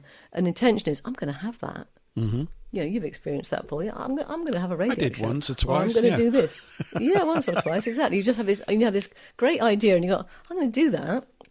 And you just know it, and that's an intention as opposed to just some passing, it'd be nice if I had £1 million. Yep. Well, yeah, but why? Whatever. But it's all very well. But if you're in a state of fear, you can't set an intention, because you're like, you're just like, you're not even functioning correctly. You're in your fight or flight. Or if you're feeling guilty, actually, and it's not even the fact that you've done something, but if you feel guilty because you've been made to feel guilty, because you were abused or mistreated, or, your dad told you a little shit or whatever. If these things are there, if you're guilty, well, the psychology of guilt is then you will be punished. And if you're punished, you can't be a creator, you can't set an intention and manifest things. You should have nothing and be punished, right? Yeah. So you see how it goes, and then if you're angry, you can't make a plan, and if you're anxious or in a state of shame, you can't take action. And so it goes like this. So once you clear out all the stuff, then suddenly you can manifest. And so all the blockages to doing what that person wanted to do, or having that relationship that they wanted, or having the lifestyle that they hope for, suddenly starts to happen, and we realize who we actually are. And you said earlier, maybe there's some entity, interfering with the technology. And then what happens is you raise yourself above the realm where this darkness exists. And you can see it all around us at the moment. The darkness is really powerful. And I think they've opened the gates of hell, quite frankly. But anyway, it's sort of really unleashed itself on the world at the moment. But the trick is not to be scared, not to be angry, not to be anything. Just like the Buddhists say, you just accept what is, right? And you don't get upset about it. You just keep living your life. And if we can do that and stay buoyant above this morass of negativity, we're out of their range, honestly. We move out of their range. And that would be, my idea of the, of enlightenment, and also, the transitioning of this earth into something into something better. So that's not so briefly, but anyway, it's good. That's really what. Yeah, that's kind of what I do, and I kind of. Well, I've just written a book on the subject actually, because I felt that I'm 65 now, and I thought, well, when I'm no longer here, it'd be quite good to have it at least written down. Oh, you'll be around for years. Yeah, I think there's all these things. We'll be 150 before we pop our clogs. I don't know whether that's a good or a bad thing. No, I'm not saying that we necessarily will, but you sometimes think about your lifespan and think it's just getting interesting, and you pop your clogs after you've got through all the middle years and stuff, and you go, oh. Right, now I've got some stuff, because I didn't have any stuff when I was 12. Now I've got some stuff, so sort of domestically things are working okay. I've got time. There's lots of things I want to think about. Oh, no, I'm going to croak it. It's a bit... I know, but it's set up that... Well, I think we were designed that way. I think the old Anunnaki, I think they did that on purpose. I think, we did have lives... Oh, well, you look in the Bible, some people were living, 1,000 years, 600 years, whatever, and the years get less and less and less. And then I think, it's designed that way so that, once you've achieved a little bit of wisdom, you can't cause too much trouble to the system. Yeah, they don't want old wise people around that respect your elders and all that kind of stuff. No, don't want any of those. That's why you got to get your booster, Paul. Come on. Yeah. Go and get your 7th booster, mate. I mean, I think maybe in the past, maybe in the past people just naturally respected their elders because their elders naturally knew an awful lot more. And it was valued. It wasn't a competition, whereas everything has been segregated and we've been made to compete with one another in everything, subtly, almost, imperceptibly to so many people. We're all competing for currency. We're not calling it money anymore because it isn't money. Okay, so we're all competing for so-called purchasing power in this wretched system, and then the sexes are competing with one another now for jobs and all this stuff. It's all completely unnatural twaddle, and people go, "I've got more money, or I've got more currency, therefore I'm happier." I don't see it at all. It's not what actually happens. You lose touch with that sort of spontaneous connection with being alive, and it's all about duties and responsibilities and fretting about losing your yacht. What if I don't keep the payments up on my yacht? I won't have my yacht anymore.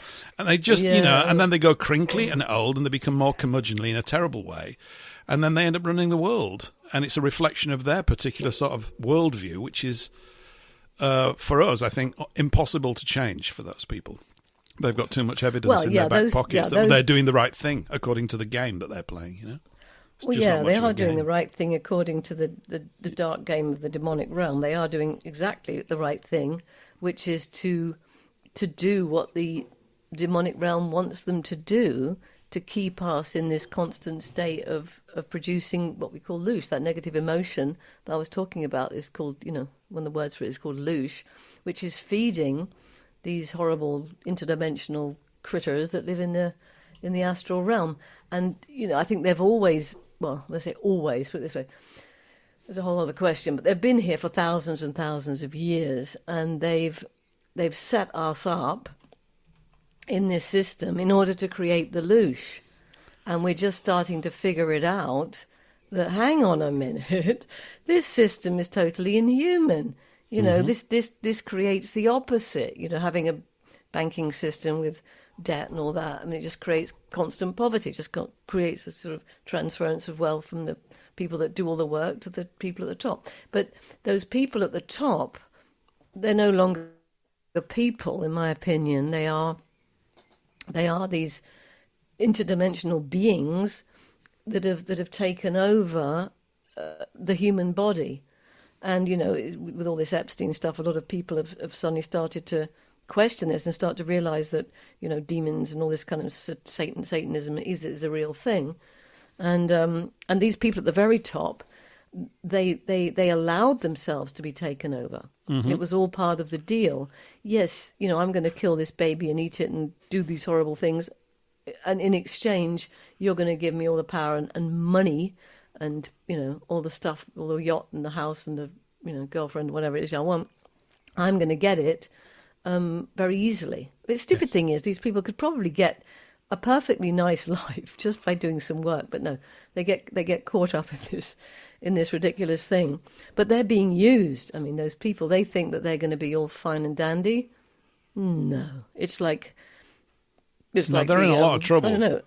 They're in a a lot of trouble, which I guess they're insulated from at the moment because their immediate lusts and desires are being fed, and of course it makes them extremely compliant and easy to do their master's bidding, which is what they do. But they're almost like in a worse state than the masters, who've got no chance. No, I hate that word. I shouldn't have used it. But the guys in charge, I don't think have got any chance of recovery. Not out of this particular space. Not that's in just this a realm. thought. No. I believe that's true. In the 3D, if you give up your soul, that's pretty much all we've got. You know what I mean? It's like, are you nuts? You're going to give up your soul? Oh, I don't need that. In order to get one. I don't need that lifetime of. Why would I need one a soul? lifetime of having an expensive car and a posh house? It's like, really? How very odd. But, people do it and so. But again, I don't know. I think a lot of these people, I think it's possible that there are a few people that get born that totally psychopathic. They're just the perfect vehicle for some demonic entity from day one. You occasionally have that. But most children of these, it's always the same families, Yeah. Most children in these families are traumatized from the moment they're born. You get 3-year-old, give it a kitten, make it fall in love with the kitten, and then strangle it in front of them or chop its head off or something. That's what they do to these poor children, and it goes on from there. Obviously, it's disgusting, but they what they're doing is they're causing this trauma, and I was talking about earlier, on a massive scale in these children to ensure that they grow up totally messed up and emanating all this negativity. And if someone is emanating nothing but negativity, well, guess what? They're a perfect medium for these entities to come and take over. Yeah. It's done on purpose. That's why the mother's always removed. Like traditionally, these families would have a nanny. Mummy's taken out of the picture. She gives birth. You practically only see her at tea time for 5 minutes, and then nanny looks after you. So you don't have a mother, really. And then you get sent to boarding school in England, like at 7 or something. So you're sent away where you get buggered by the older boys and beaten. And this is what happened in England, And then those people grow up to be, just like their parents, perfect vehicles for they're like the intermediaries between the dark realm and here. Yeah. Doing their bidding, creating their wars, creating their bloody ridiculous debt system, creating the pharmaceutical industry that kills people, all the stuff that we know about.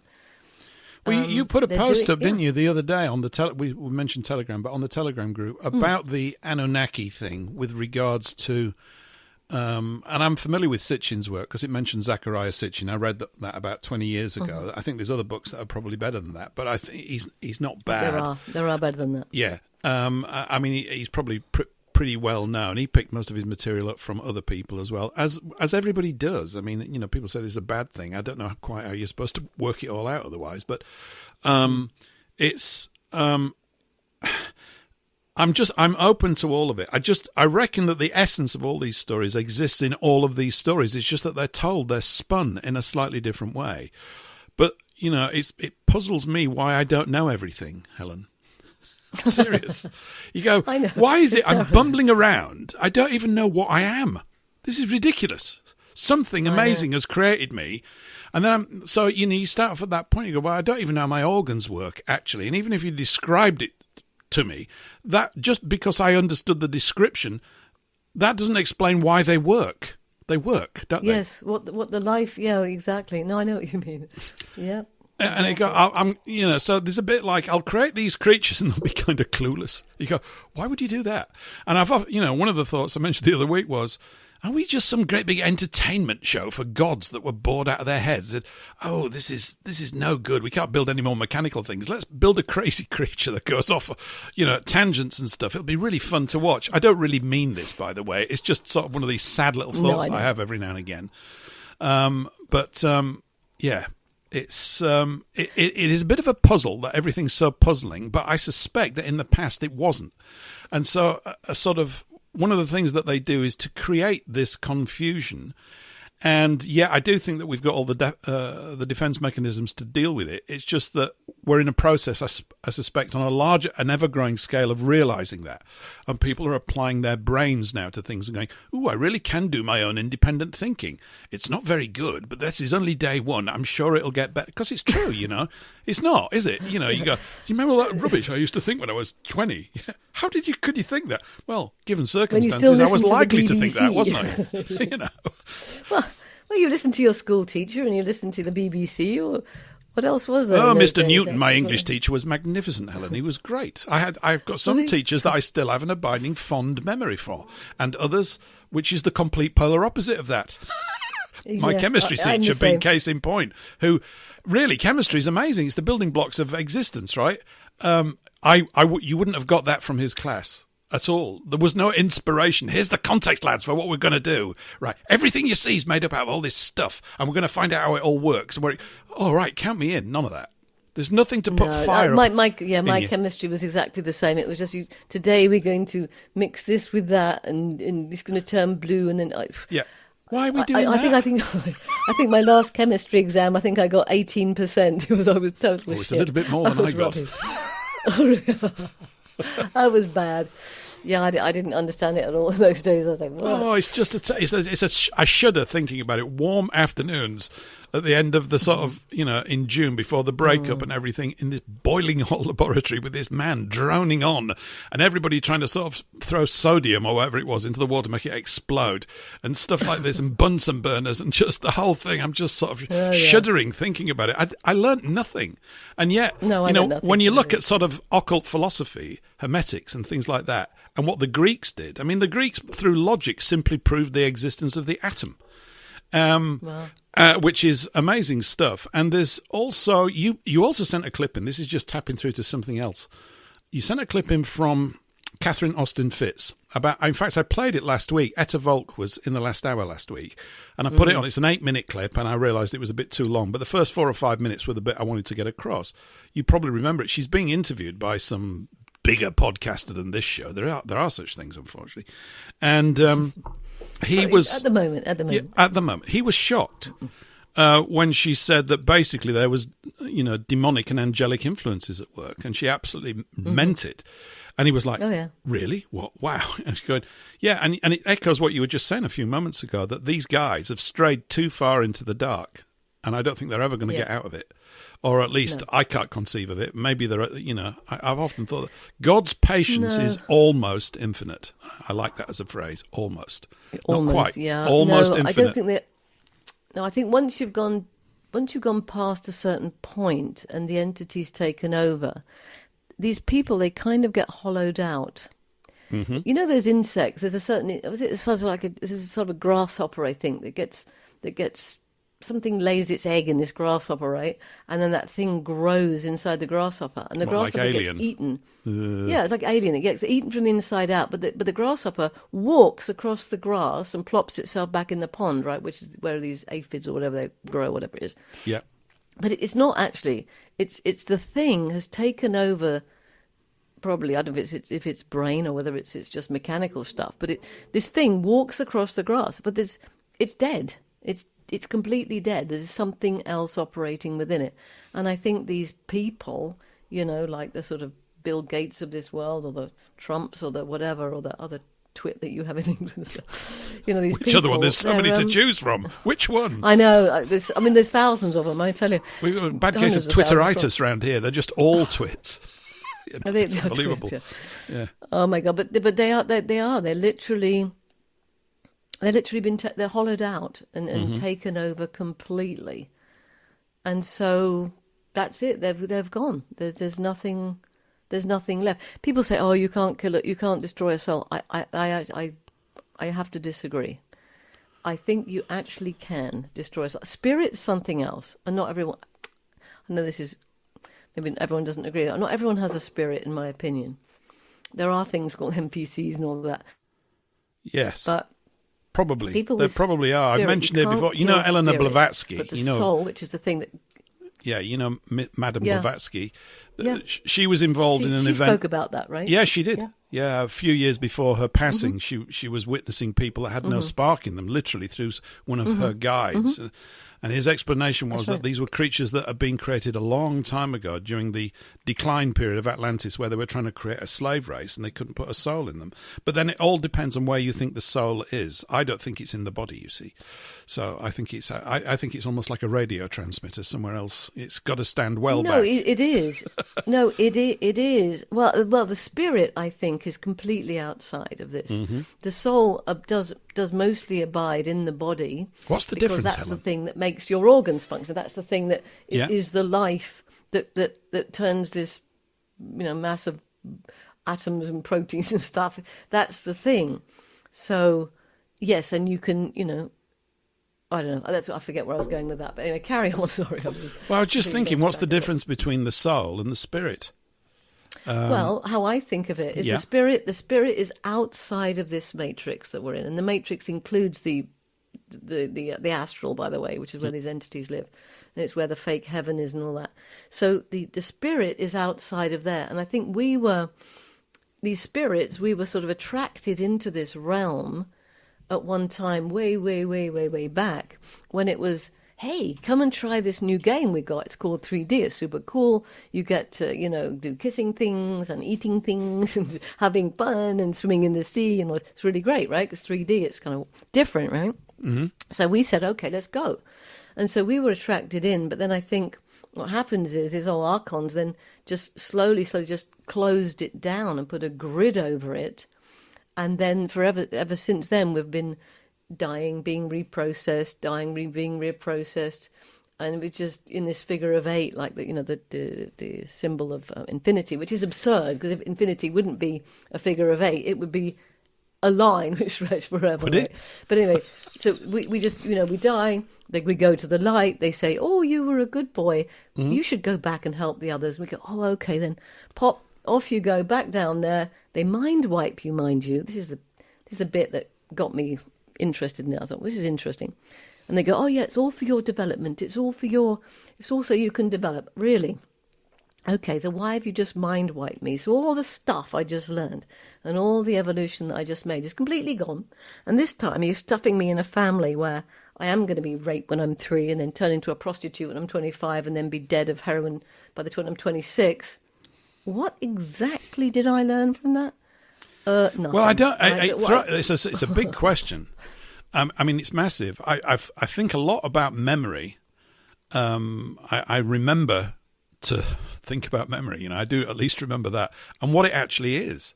And is it, in some cases, it's a burden. It's actually like carrying around a lot of baggage. I mean, let me try and put a positive spin on. You need to have a session with me, my love. Well, you need maybe to have I a session do. with me. I'm okay though. I'm fine. I'll help I you. drink cups of tea. I work like a monkey. It's great. I'm quite happy at the moment.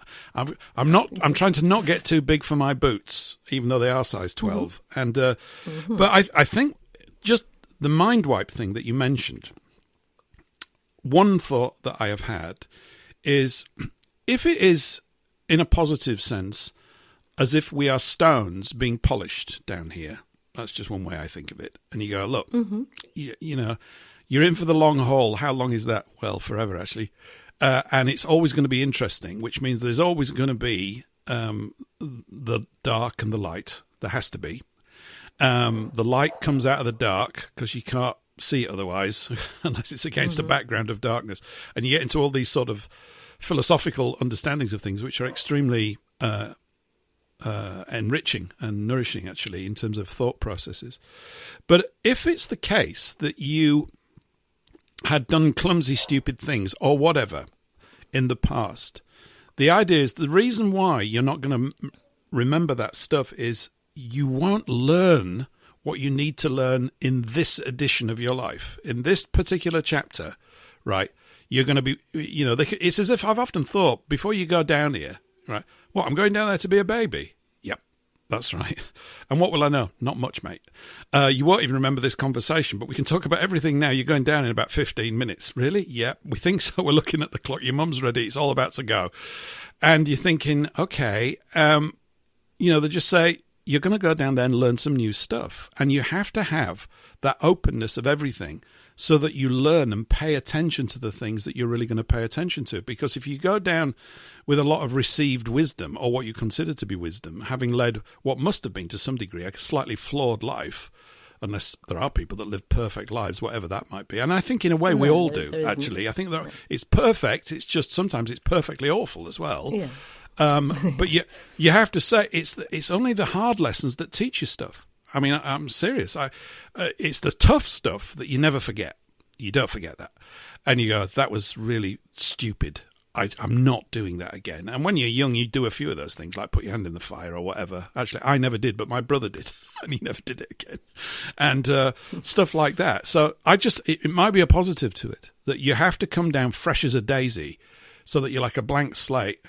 But as you move through life, it's as if you do tap into other things. Maybe it's just a part of being a more receptive and sensitive antenna and receiver for wisdom. Isn't that what we're kind of looking at? It's one of the things I'm kind of looking to do, in between making cups of tea and doing this and all sorts of other things. That's part of it, really. I don't know what you think about that. Yeah. I'm just trying to put a positive spin on it, I guess. I think that there is, by the way, well, I can sound a little bit doom and gloom sometimes, but I can really appreciate it. But I love my life, and it's super fun, and I've done many kind of things in my life. But where I see the problem is, because I believe that we've been sort of hived off. I think that we can grow from it. And you are, and I am, and lots of people are, right? I think we can use this time to its advantage. I think that we can, right? We can learn from it and do all this stuff. However, I still believe that we're sort of trapped. This idea of the, the sort of prison planet idea that we've been sort of hived off. And it's the Gnostic idea. If you read any of the Gnostic stuff, that there was a sort of fake copy of the demiurge. Original. Yeah, the demiurge created this bad copy of what was the original Earth, and we've got caught into that, and it's not. We are still, as spirit, we are still on the path of learning and all that, and evolving and using this opportunity to grow. However, the context of this place now, as the shit copy that was made, isn't that. It was taken over by these archons, call them what you like, whatever, the demiurge, who are using this bad copy with us stuck in it in order to produce energy for them to feed off. Because without it, they can't exist. Because if they've separated themselves from source, if you like, they don't want to connect to source, right? So, but they need energy. And they can't take our love. Well, maybe at the top end they can, but most demonic entities can't live off, gratitude and love and peace and all those feelings. They have to feed off negative emotions, which is why every single aspect of life in this ridiculous matrix has been inverted, so that it produces the maximum amount of loosh for them. Which is why the education system doesn't educate, the medical system kills you, with politics, they just want to kill you as well, they're not there for your benefit. And everything's a lie. I mean, once you obviously, we've been into this sort of conspiracy stuff for a long time, and but it turns out, as it happens, that everything we were told is a lie. The moon, going to the moon is a lie. Why wars start is a lie. In my opinion, yeah, it is. And everything is a lie. There's not one thing that's not been inverted. It's the opposite of what they say. History is all bullshit. Everything, in order to create maximum negative emotion. Now, that being said, like I say, this is the game that we got ourselves embroiled in. But I do think that we can still use it in order to really, by transmuting that, by being able to transform ourselves out of that. That's amazing, So yes, I think that both are true. We are stuck in a prison, being eaten alive by these freaking lunatic, demonic entities, and we can also use it because we are way more powerful than we have been told.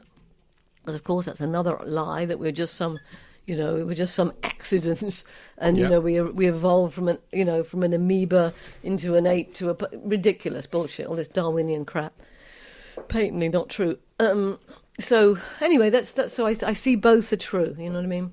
Yeah. And I think we can use it, but that's why it behoves us really at this time when evil seems to have got really out of balance. I mean, I think it was probably set up as yin and yang. You know, the sort of equal. Some sort of balance. It seems it's gone way out of balance, and I'm sure it will. You know, in time the pendulum will swing back. But right now it's way out of balance. But the good news is, the more pressure you put on a human being, the more you squeeze it up against a wall, the more likely that human being is to suddenly connect to that divine aspect of them, and suddenly poof, they become an incredible, powerful force. And so in that level, it was good. The shitty experience allowed that spirit to come into its own. So, yeah, I think they're both true. But me personally, I'd like to get out next time. I really don't want to get born into a world. Yes, I don't want to get born. Can you imagine? Say I live another 20 years, right? 20 years from now, what will happen? I'll probably be born into a bloody plastic womb. No. Been, you know, like the, no, we'll have circumvented all of their silly plans by then. Oh, I hope so. We'll be all skipping around. We'll all be working like peasants and loving every minute, covered in pig shit and stuff like this. I'm going, this is all right. Doesn't breakfast taste great again? Yeah, it does. No more plastic and all that kind of stuff. I mean, all of the things that they do. The whole idea of hiving off energy from human beings is just as above, so below, right? So what we've got down here, the negative aspect down here, is that's how governments and all human authority systems work. They suck in the attention of the congregation, the electorate, whatever the name is for the gang, and they say, we know best. We know how to organise it and make it better, honest. And yet you see no evidence for that. There is none. We've got, it just goes on and on and on. You know, apparently technology was going to actually ease everybody's workload. It's not done anything of the sort. Not at all. No, exactly. You saw that, I presume you saw that little video that was around this week, you know, where the guy was talking about, the sort of medieval times where people had, you know, what do they have? Like 180 days holiday a year. They had 2 hours. This was just, you know, the peasants, you know, so they were kind of slaves in a way. You know, they had 2 hours for lunchtime, you know, 180 days of holiday a year. And, you know, they had great food and they were outside and they were healthy. Now, I mean, some people have to work 3 jobs, you know, and they have some people have no time for themselves. It's just disgusting. And they say, well, I always joke about America. I used to live in America, you know, and my ex-husband. Did you? So you did. You know I did. You did. You know I did. Anyway, America? But my Where's ex-husband, bless him. US of A. Anyway, my ex-husband used to call it the land of the free and home of the slave. You know how they go, the land of the free and home of. Once we went to some bloody, oh my God, it was in Spain actually. Went to some expat American Thanksgiving, and they all stood up, and they're such idiots. And they told this story about how these nice Indians and the Pilgrims got together, and it was all a load of shit, right? But anyway, and then they all stood up and they're singing this thing, and the two of us are singing at the top of our lungs, the land of the slave and home of the, or whatever, which way around. Yeah. And they never invited us again. I couldn't understand. No, why. Really? But anyway, it's a bit rude of you. Our next guest, Frederick's from America. He'll be very cross. He might not be, but he might be. He might tear me off a strip when he comes on. No, that's absolutely fine. Well, every group, every nation, every tribe has its founding myth, and in a way, you need them as a sort of an orientation guide to who you might be down here. Of course, everybody goes, "No, we're all one." I don't say that because I don't see any evidence that we're all one at all, and I don't even know why you'd even want to be. What's the point? Just marry the homeless guy down the road then, or. Yeah. What difference does it make? No, we're not all one. The natural world reflects a higher law base, and people ignore it at their peril. And unfortunately, many are. And that's, to a great degree, that's why we're in so much trouble, because people have become spiritually and intellectually rudderless to a great degree, and by design, of course, because they need to suck your attention out of you. Pay attention to this. I mean, what was coming up next week? It's gibberish. The whole thing's a complete waste of time.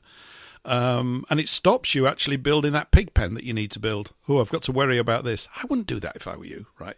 If your number's up, your number's up. I'd forget about it. If they're going to drop bombs on us, they're going to do it, right? They're not going to do that because we're still of some use to them in their worldview. And, the idea of being able to talk to them and get them... chaps, would you mind awfully just changing your mind about this? That's not going to happen. No, like I think the solution is to stop listening to them. Stop feeding it. Yeah. That's it. Yeah, so stop listening to them. Stop doing what they say and just do what is the right thing to do, which is kind of why I'm here in Brazil. And I don't have a pig pen, actually, but because it just sounds a bit stinky. But anyway, but I do have an amazing chicken coop with about 70 chickens, and I've got about 20 ducks, and at the moment I've got four turkeys, but she's sitting on. I got lady turkey sitting on about 8 eggs, so I'll get some more turkeys, and we've got fish in our ponds, and nice. We've got food growing, and we've got bananas everywhere. In fact, I've just actually. I say we, it's the royal we. My guy that works for me, he's just planted 96 banana trees. Yes. And then in a few months, when they get a little bit bigger, we're going to be planting 200 coffee bushes. Are you? So I'm going to have a coffee and banana plantation as well. And so I'm just getting on with it. I'm like, all this talk, the latest pandemic bullshit. If they manage to get it off the ground, which I'm not convinced they can, because there's too many people just going, oh, what a load of bullshit. But if they do, somehow get it off the ground and they say, oh, you can't do this and can't do that, I don't care anymore. Yeah, I've got this huge area of land here with some jolly good chums that are living here with me. I've got my food. I can walk around miles with my doggies on my own land. Not miles, but quite a long way.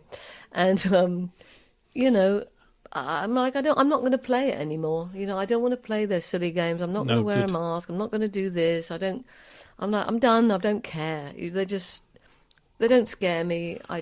The baubles that they put before us are losing their seductive appeal. If I never go into a shopping mall again, yeah. Hopefully I never will. Funny enough, last time in the shopping mall was about 3 years ago. I was going to try and buy these boots for some reason. Anyway, I went to this shopping mall, and I was standing there. All of a sudden, I started to feel really nauseous, and then all these lights were beaming down on me, and there was all this Wi-Fi. And I suddenly turned to Jim, and I goes, we got to go. I've got to run. I've got to puke. He goes, what should I do with the boots? I don't care. Just drop them. And I just ran as fast as I could out of this shopping mall. I was like, oh my God, I'm literally going to puke. I feel so bad. Right. So I've never been back, and I probably never will go back into one of those places. I go to a little local town, which I have, where I go into little shops run by little people that own the shop themselves. It's not some, chain or whatever. And I'm just very happy, and I don't care. And if someone's, oh, you can't go here anymore, you can't.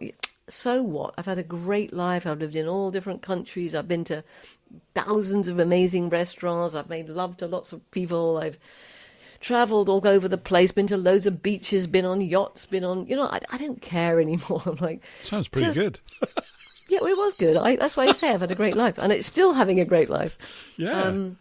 Anybody that's growing bananas and coffee plants is having a great life. It's fantastic. Our house here, Helen, we go through about 8 bananas a day. It's mad. The main thing, I'm going up the shop, bananas, that's all anybody wants. We're like monkeys. I mean, I've got a little monkey here on the screen, as you can see, drinking tea. Yes. I'm beginning to live off tea and bananas. I don't know whether that's very good for you, but I feel okay on it at the moment. So okay. It's not bad. I'll tell you what, have you tried dehydrated bananas? I have a dehydrator, because we have, when we have bananas, we have like the entire... What do you call that? The whole banana, the skin. Well, no, you know what I mean. The whole thing, not just a little bunch like you get in Sainsbury's. It's like you get everything, don't you? Yeah, you get the lot. Well, the whole it's like hundreds of bananas. I'll need photographic evidence, Helen, at some point soon. I want a picture of you with a towering banana tree over you or something. That'd be great. Yeah. No, I can do that.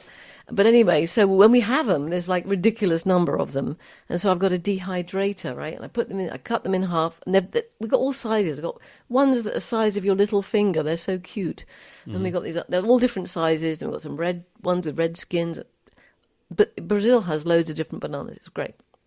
But I slice them up, put them in my dehydrator for about 24 hours. My God, they are so good.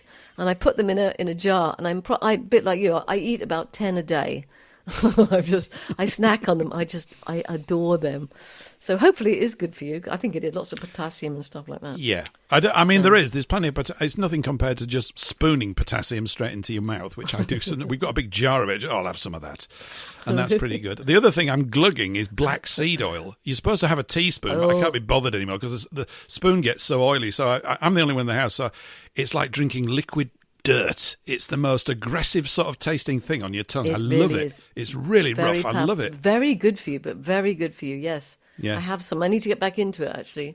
You're right. Somebody put me onto it, said, cures everything except death. I'm going, okay, count me in. I love it. Yeah. I've also got some things which are the extracts of beef liver. They're amazing. They're absolutely amazing. I've got the energy of a 58-year-old. No, I feel much more zippy. It's tremendous. Yeah, I've been doing. I can do 40 press-ups in a row. I'm just really going for it at the moment. I'll probably keel over at some point. Maniac well over done. does it. They know there's extracts of liver and all that, and gallbladder and whatever it is. They're fantastic. No, absolutely. Yeah, they are. Yeah. So it's all jolly good stuff. stuff. Quite a lot of liver. Yeah. I get my meat from my neighbour, and so he gives me. I get total grass-fed beef, lamb, goat, whatever from my neighbour, and I get the particularly like the lamb's liver and the goat's liver. My sons still talk about it, Helen. About they've since I informed them that there were 238 million head of cattle in Brazil, they suddenly went more steak there than in Argentina. I said, I think so. Yes. Yes, they dwarf Argentina with a mere 58 million head of cattle. There are 238 million. I'm going, that's an awful lot of steaks. Wow. So you don't know. It may be that people decide on the basis of where the good food is and just go, what's the point? There's no point having all this money if I'm going to rot from the inside out by eating all this crap, which is unfortunately true. Yeah. Or be careful. In America now, you've heard about all those ticks. They've infected these ticks with some horrible toxin. Is that Bill Gates again? Yes, and so he's made the ticks so when they bite you then get an allergy to meat. Oh right. It's really sick, and they're chucking them out of planes. So the new chemtrails they're just billions and billions of ticks. Mm-hmm. Serves two purposes. They all like multiple purposes. One purpose is it makes the countryside uninhabitable. Oh, you'll have to stay in your 15-minute city. Sorry, right? But also it's meaning that people that get bitten can no longer eat meat, so they're going to have to eat the disgusting fake meat made from cancer cells or whatever it is, God knows, from Bill Gates. It's just warfare. So bonkers. It's warfare. Yeah, warfare against us. Dressed up in all these sophisticated pseudo-scientific articles and all this, that and the other. But nevertheless, it's warfare because no one has asked for our consent, and even if we refuse to give it, which we would, that'd be ignored as well. So there's no real, in terms of dealing with those people, there is no solution from a communications point of view. That's simply not possible. Can we just put them down, Paul? Please, just tell me. Can we just put them down, just like you would a rabid dog? It's just like. We need some mechanisms for doing that. I was going to say something very politically incorrect then, but I won't. But it might have occurred to everybody else as well. Anyway, we probably do. We probably do need a few things like that would help. I don't know what to say really. It's not them that I'm actually really concerned about, although I am slightly concerned about them. I don't give it too much time, like about 5 seconds a day. It's the intermediaries in between that are the problem. The ones that will carry out these orders because they're getting paid. Yeah. And I still think the way to stop most of this, not all of it, but to stop most of it rapidly is to do with banking, as I'm always droning on about here. But I've been like that for 25 years. And that's really it. They stop being paid. Yep. If you don't get paid, if you have no purchasing power, they'll stop acting on the orders that they receive. It's as simple as that. You take their hands off the levers of that, and everything that they control start to wither. It's a bit like the ring in Lord of the Rings. All the power was in it. Once it's gone, they all die. Because that's the thing that's holding them all up. It would be gradual. It wouldn't be as sort of cinematically explosive and as exciting as it was in the film. Although, who knows? It'd be great if it was. 42 million people have died today. It turned out they were all bastards. So the world's a better place. Great. That's the sort of news we want on BBC. Yeah. Wouldn't that? Well, we can hope for that. I tell you what, we can hope for that. Helen, we're coming to the end of the hour. It's been great. We're going to have to do this again. You sound fantastic as well. Wonderful with the microphone. Really, it's spot on audio. It's really good. Where can people catch more of your work and get in touch with you and find out more about your yes, absolutely. Well, house cleaning services? Yes, exactly. There's the psyche cleaning services. Well, anyway, if anybody's interested in knowing how I do what I do, there's two options. One is, well, they can do both really if they like, but the one is I did put this book together, so it's on Amazon. It's called Emotional Alchemy: The Architecture of Inner Transformation. Right? So that's what it's called, with my name, Helen Basinger. So you can get that with, I think it's an ebook or an actual physical book. Then I also do classes sometimes. I do about 2 a year. I've just did one about 2 months ago, but I may do another because I've got a bit of a little list at the moment of people that'd like to do it that couldn't do it last time. So I may be doing a class. It's usually a weekend thing where I teach people to do what I do. I just pour out as much information as I can. It's a chance for people to practice, and so they can go around either helping themselves or their friends or their clients if they're in this kind of area of business. Post away like Billio in the Telegram group, Helen, because Helen posts a great deal in the Telegram group that's associated with this show. You can find the link to it at paulenglishlive.com, and you're very active in that, which is great. I'm going to have to wrap it up now because we've got to say goodbye to WBN. Have a wonderful time with your coffee and bananas, Helen. Really do. Thank and I'm you, looking sweet. forward to seeing the photos, and we'll have you back here in a month or so, something like that, if you're on for it. It'd be All great. right, my darling. Really enjoyed it. All right. Lovely. I enjoyed myself too. Thanks so much. Ciao. Brilliant. See you soon. Helen Algal in Brazil. Okay, we're going to say goodbye to WBN now. We'll be back again same time next week. Technical trousers willing. It's looking bad, isn't it? At times. We'll be back again next week, 3 p.m. US Eastern, 8 p.m. in the UK, and the following week as well. We're carrying on here, however. If you want to keep on listening, you'll have to go to paulenglishlive.com and click, I think at the moment, FFT Radio, although I just got the YouTube stream up and running about 15 minutes ago when the streaming service came back online, which was very kind of it to do such a thing. Anyway, as you know, we're always talking about farming here. Here's an old farming song. I might even play two songs, but here's an old song about farming, which you'll all like.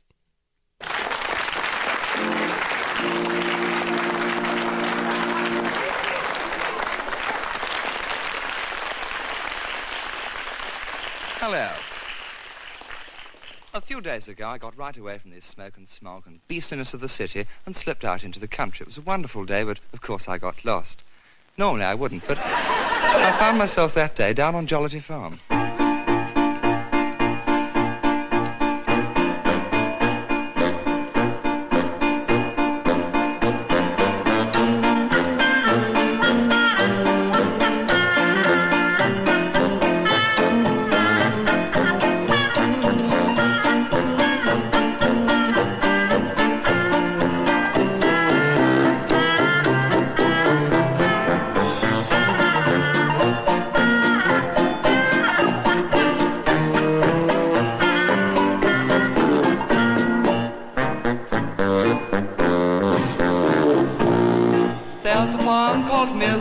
But of that we'll have none, because we know of one that's always lots of fun.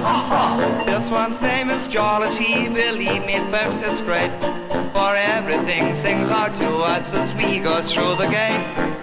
All the little pigs, they grunt and howl, the cats meow, the dogs bow wow, everybody makes a row down on Jollity Farm.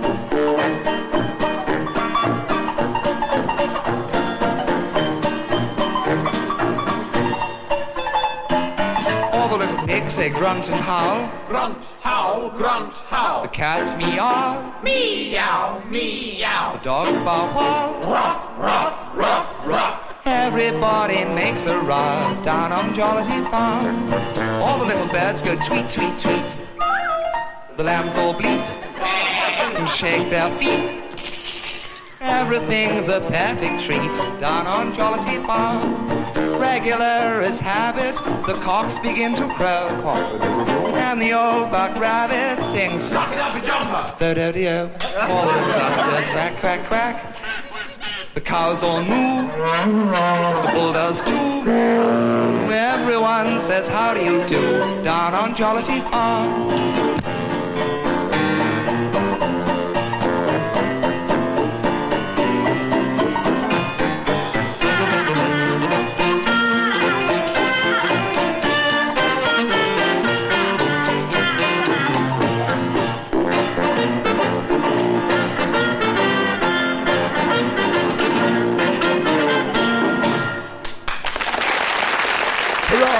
Marvellous, wonderful, stupendous, and all that kind of stuff. That was the Bonzo Dog Doodah Band with Down on Jollity Farm. I think it's just called Jollity Farm. That was a live recording. I'll get a studio recording for next week. I mean, we can't have enough of that. What with it being going out on Food for Thought Radio and us being thick as thieves with the farmers and all that kind of stuff.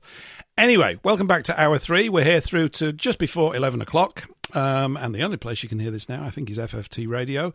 Although, as I just said before the break, I got the stream up and running desperately late on YouTube. Rumble's still having none of it, so there we go. So I've got some wonderfully interesting things to do this week. We'll see if we can get those fixed for next week.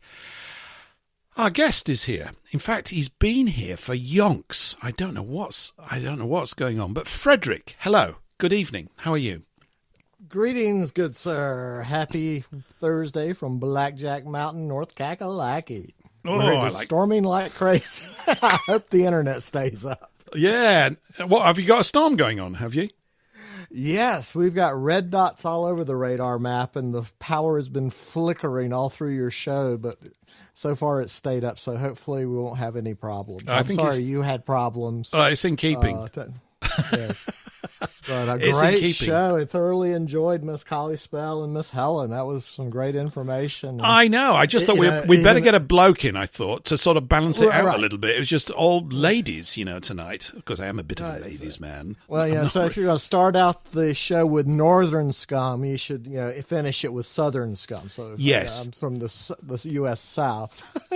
Yeah. I loved talking about Manchester and Bolton. That was great. So I always Bolton. Going up to they Manchester say dare. I love the way they speak. It's just it's a very it's a great accent. I love it. It's fantastic. It's really good. They've got a way of rolling their R's and things. And it's fantastic. Yes. Yeah, and but I think you tap into something there when you said Northern Scum and Southern Scum. You're tapping in. I've thought this for ages. I've thought that Northerners, Yorkshire and Lancashire, they're the same sort of thing as like Texas is to the rest of America, where like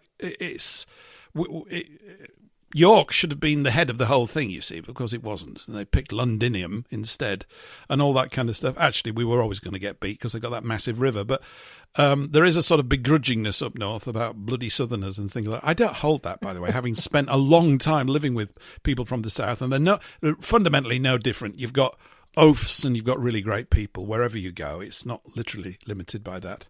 I hope people up in Yorkshire don't think I'm being traitorous. This would be bad. This would be very bad, but yeah. I wish I still had my Northern Scum T-shirt from the band The Beautiful South. I remember them from the 90s. Mm-hmm. And one of their tour shirts was Northern Scum, The Beautiful South. Nice. And they were from Manchester, of course. Of course. Hull.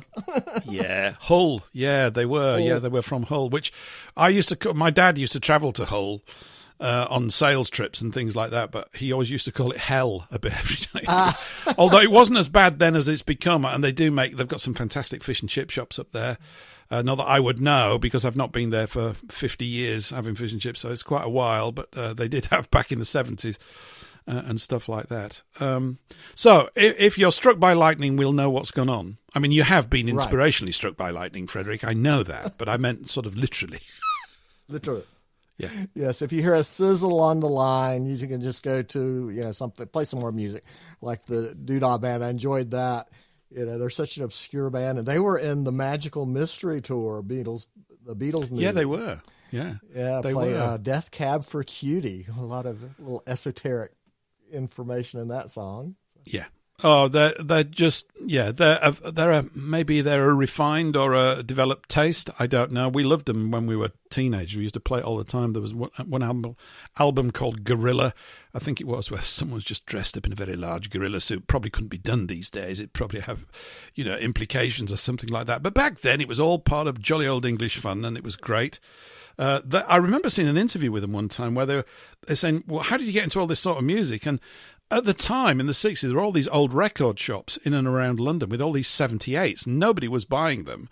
So they went off and bought them and dug up all these songs and stuck them on the record player and went, we could knock something out like this. And so it's a sort of an evocation of that era with those sort of jolly party tunes and those sort of banjo arrangements and things like that. And they did jolly good. They did jolly good. They were obviously a niche Spike band. Jones had children in England. Yeah, something like that. Yeah, so they were a bit of a niche band and everything. Now, hasn't something interesting been going on in politics over there? Not that I caught a very brief sort of to do with this chap Massey. Yes, the great Massey. He's a good guy. He's a good man, isn't he? Yeah. And, it was very interesting how that election panned out. And for, folks not familiar with U.S. politics, we have this thing called the primaries, where you have, just local groups decide who's going to run in the big election for the Republican Party. So you have a Republican primary, and then the Democrats have a Democrat primary, and then come November time, you have the main election where the two parties face off against each other, right? Mm-hmm. Well, one of the strategies of taking out people that don't go along with your agenda is to saturate the primaries for their opposition. So you set up somebody to oppose them, and then you spend all this money and you take them down, because not that many people vote in the primaries. So if you get a few thousand votes, that can swing an election here, right? Right. And so rather than trying to take them down in the big election, you take them down in the primaries. And so Massey, Thomas Massey from Kentucky, which is the district of western Kentucky, right below the city of Cincinnati. On the other side of the river from Cincinnati is his district, and it's like 21 counties or 22 counties. Right. And he had been, the congressman for multiple terms. Everybody in his district loves him, but he was the one who basically ran forward exposing the Jeffrey Epstein, Ghislaine Maxwell, Ehud Barak, scandal, for whatever you want to call it. Mm-hmm. And that's, you can't do that. And so the political parties basically teamed up on him, and Miriam Adelson spent millions of dollars in this primary election. So he broke all kinds of records that, nobody has ever spent $33 million in a primary election in the United States. It's just ridiculous money, right? Yeah. And so the guy who wins, there are like maybe 20 people at his victory party. Meanwhile, Massey's over here and has got a packed house for losing, right? Mm-hmm. And, it's just amazing. Just this machine we can go in and, with our capital, take out your elections because we don't like what the people are saying. So it's no longer a local representation type election. It's outside influence telling you who you're allowed to vote for. And also, you also have all the 2020 redux where there's like 10,000 ballots showed up in the middle of the night, mail-in ballots. And so that was how they skewed the 2020 elections here in the States. Right. And so it's just all the same dirty tricks, but focused on this little precinct in western Kentucky. So, yeah, that's been quite the news cycle here, to say the least. Yeah, I mean, I don't... Hey, that wasn't right. No, obviously not. I mean, Massey's one of the few people that's actually uttered truthful statements from your political lot. He was the one that pointed out the fact that AIPAC funds practically the entire, is it the Senate or the House of Representatives? I'm sorry for being so all of it. I mean, it's the whole amazing. lot. Okay. I always call them IPAC instead of AIPAC because there's nothing about America in it. It's the American-Israeli group. Yeah. And even in the local elections here, it's amazing how people are getting AIPAC money to win but you have to pledge allegiance to a foreign entity. And, that kind of goes against the whole point of the exercise of, an independent republic, that we're supposed to have elections for our people. But you have this big war chest of money, and they say, we'll get you elected if you will do our bidding. And that bidding just happens to be for a foreign power. And, so that's raising a few eyebrows here in the States. Yeah. Well, of course, another irony, I guess, is that $33 million of it, most of it came out of Americans' pockets gambling in her husband's casinos. Exactly. That's the thing is, the Adelsons were heirs to Meyer Lansky of Murder Incorporated, his crime network, his gambling empire. How lovely. Basically, that's where all this came from. And so all this ill-gotten gain, like you said, is Americans feeding their addiction to gambling. And they're cashing in and becoming multi-billionaires, and then they do philanthropy. I love how they use that word. We're philanthropists. We're here to help job you creators. With our we money. Create jobs in our casinos. We are philanthropists and job creators. Yes. Sorry about the accent. But it's true. It's ridiculous. Yeah, ridiculous state of affairs. Well, Meyer Lansky was a nice man. He was a fine man, wasn't he?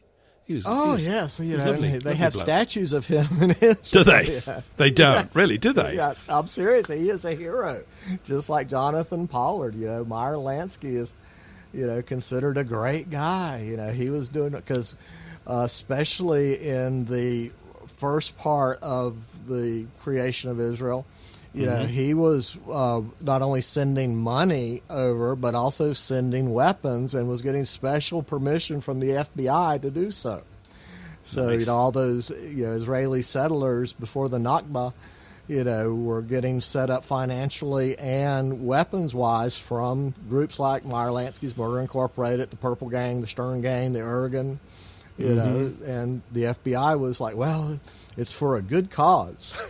Gun running for a good cause. It's kind of like cars for kids, right? It's a good cause. I guess it depends how you define the word good and for whom. Exactly. That's the rub. It's like, for whom, is this good for? Yeah. It's, there's this little event, because there'll be another one along next week. Don't worry about that to distract everybody from it. There'll be something coming along next week. This. It's bedazzlingly effective.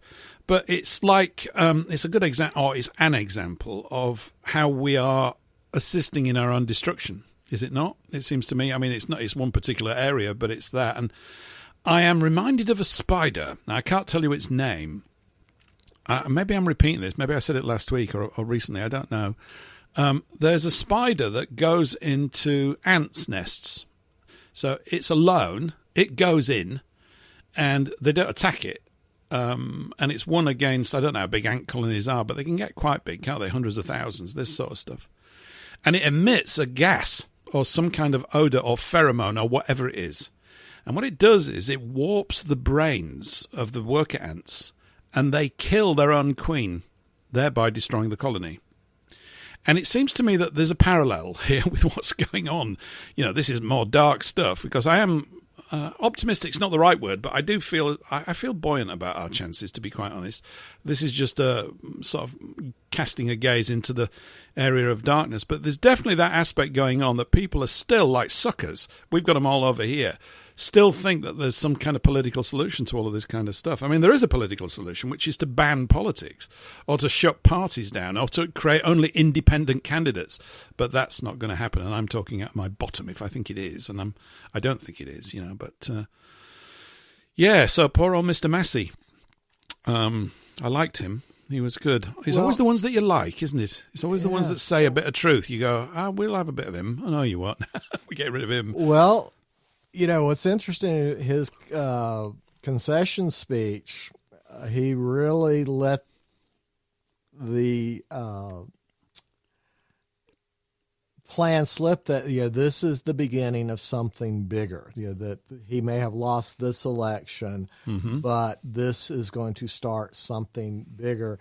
And a lot of people are wondering if he is going to run for president in the next presidential election in 2028. And He'd do that as an independent, would he? As an independent. You're right. And so that'll be a very interesting development if we do have a three-way election in the next presidential campaign. So. Mm-hmm. Yeah. Well, and how many people are going to leave the Republican Party, the grand old party, over this? Out of that, if basically you had a sitting congressman, an incumbent, taken down by the party because he wouldn't go along with the agenda. He wasn't a team player. Mm-hmm. And it's like he's not supposed to be a team player. He's supposed to be representing the people in his district. Yep.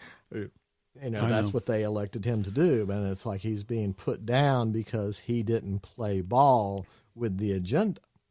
And that didn't set well with people in Western Kentucky, to say the least. No, but I mean, this has been just a gradual decline in all of these spaces. We've got the same thing over here. Basically, politicians, the interests that they're defending are those of their party and therefore their job and their pay packet. And that's really it. I'm not saying anything new there. That's just it.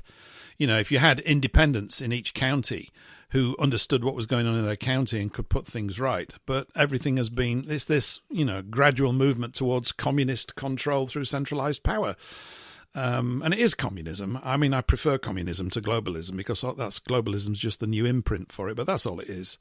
I am still slightly, although I shouldn't be, I'm getting more jaundiced and used to it, but I'm still slightly taken aback that the people that subscribe to that ideology obviously don't either care about the history of this movement or can't even be bothered to look at it because it's just literally rivers of blood and ruin and misery and it's just a disease. It's the spider that's come in and blown gas in our faces and got us to sort of disintegrate around one another, which is it's a bit grim, but there we go. Anyway, that's the sort of dark side of things, I guess. And you look at the similarities between the Republican Party and the Democratic Party in the United States, and then you look at the Tory Party and the Labour Party in the UK, and it's the same slime mold scenario where it is. Somebody might start out, it's like, I'm going to get into politics to do what's right and to represent the people of my district. And then they hit that power wall of, okay, you're in the club now. This is the way things work around here. We are the central committee. Here is the agenda. You are now a middle manager. Your job is to sell the agenda to your district. You're not to come in and tell us, what your district needs. We are the central committee, and we decide what your district needs. Your job is just to sell it. So You're basically not a politician. You're not a statesman. You're a marketing person. Yep. You're a salesperson. Well, I don't know. Maybe on a good side, it might all turn out to go just as well as it did in Russia, Frederick. Maybe it'll just, there's always an upside to everything. Maybe it'll be just great. Right. Yes. Unlikely. Yeah, that's the other part of this central, command type thing is it never works, but yet they keep doing it. Mm-hmm. It's like, how many failures do you need to understand that you've got a flawed model? But yeah. Well, there's no point worrying about people that don't get it, I think. I think that, there is a minority that do get it, and that's the ones that we have to work with, which is what we're seeking to do all the time, I guess. And there may, as I was mentioning earlier, there may well be, I'm of the view that there are considerably more of us than we are currently aware of. Even the people that are in this direction, I don't think are fully cognizant of how many people there are that would be pushing in this direction. They just need, some of them, of course, probably don't have enough hours in the day to do these sorts of things. I guess that for the few that have still got jobs or whatever, if those things still exist, I suppose they do. But opportunities are opening up all the time for more further study, of course, which is rather sort of distasteful to most people, but it is what's required to sort of get to the grips with all of these things. Changing tack a little bit, just going back to something I was touching on with Helen just then towards the back end, she raised the thing. She put a clip up, and I played it last week when Etta Volt was on with us, which was of Catherine Austin Fitts talking about the demonic influence within power circles of the earth, this kind of stuff, and she said we're talking about intergenerational wealth that's huge and vast and all this kind of stuff. And she referenced a book, which I got a copy of. I don't know if you've heard of it. I've only read about 10 pages. It's called A New Theory of Heaven. Have you heard of this book? By Robert Temple, I think it is. A New Science of Heaven. Sorry, I've got the title wrong. And it's extremely... the first 10 or 12 pages, I'm trying to sell it to everybody here. It's only about £8, I think, for a paperback, 8 or 10 quid. And print's too small, of course. They can't get typefaces right these days. It's really irritating. But he's talking about plasma. And I think plasma, I didn't know what it was. I just thought it was hot gas. That's not what it is at all. It's, I'm going slightly sciencey here, to the limits of the layman, which are considerable in my case, but they are unformed atoms. They're basically protons and electrons and all sorts of things in clouds. And there are 2 massive clouds between us and the sun, which were detected by some Polish astronomer about 80 years ago. And now it's all been proven and they can see these things. And although I haven't read most of the book, my first thought upon this plasma stuff, because they think it could be intelligent and have great influence and do things, is I thought, is this consonant with the ether, this interstitial, that's a lovely word, this interstitial fluid in which we're all supposed to live, the whole energy field in which we live? Because one of the remarkable little facts in just the first 10 pages, or I heard him talking about it the other day, because I watched a video of him and he was really jolly good, is that in the universe, atoms take up less than 1% of everything in the universe. The rest of it is plasma. So that's quite a lot, isn't it? Maybe you don't know anything about plasma and wished I hadn't brought this up. I don't know what you think about it. Oh, no, this is fascinating. I love this because back when I was at university, it was really when you started seeing, this was in the 80s, 1980s. Right. This was when you really started seeing plasma being taken seriously as, the other state of matter. This is something that's not a solid, it's not a liquid, it's not a gas. It's a fourth state of matter. Yes. And it's fascinating to me because, like you said, previous to Rockefeller Rothschild science of the 1800s, where they went through and said, we're not going to talk about that anymore, especially with medicine, we don't talk about Galen anymore. And in physics, we don't talk about ether anymore. But we're going to rebrand this as plasma and take out all this other parts of it, especially the part of, is this a sentient thing? That had to be removed, and just to make it, plasma, this dead thing, it's just heated up gases, basically. And it's like, no. There's much more to plasma theory and ether theory than you're allowed to learn about in your scholastic textbooks that were all rewritten at the turn of the century. That all this was taken out. Yes. And, yes, I'm very interested. I'm looking at it. A New Science of Heaven by Robert Temple came out in 2023, and I have to track this down. But, it is for the layman. I mean, he says at the beginning, he said, there's been a lot of work done on this, but there's been no communication bridge made, and his book is that. And Catherine Osterfitz praised it quite a bit, and it got my attention. I thought, I need to look at that, and it immediately made me think of the ether. It doesn't exist. Yeah, it does. There's something going on. I mean, the whole every space, and of course, when you look at atoms, there's nothing in them either. I mean, the 99% of an atom's just got nothing in it.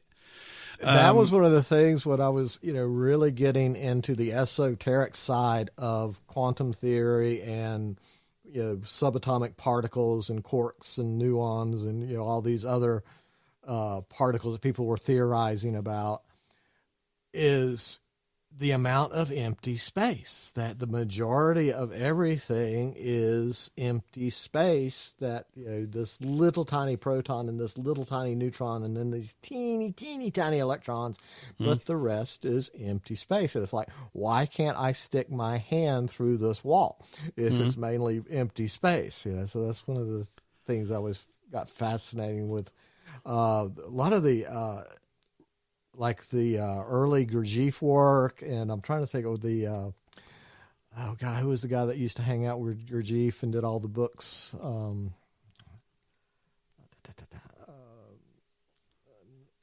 A New Model of the Universe. Oh, you remember Gurdjieff and all that, the Fourth Way books? Yeah.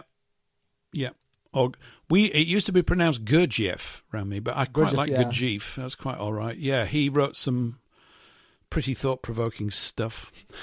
Yeah, he did.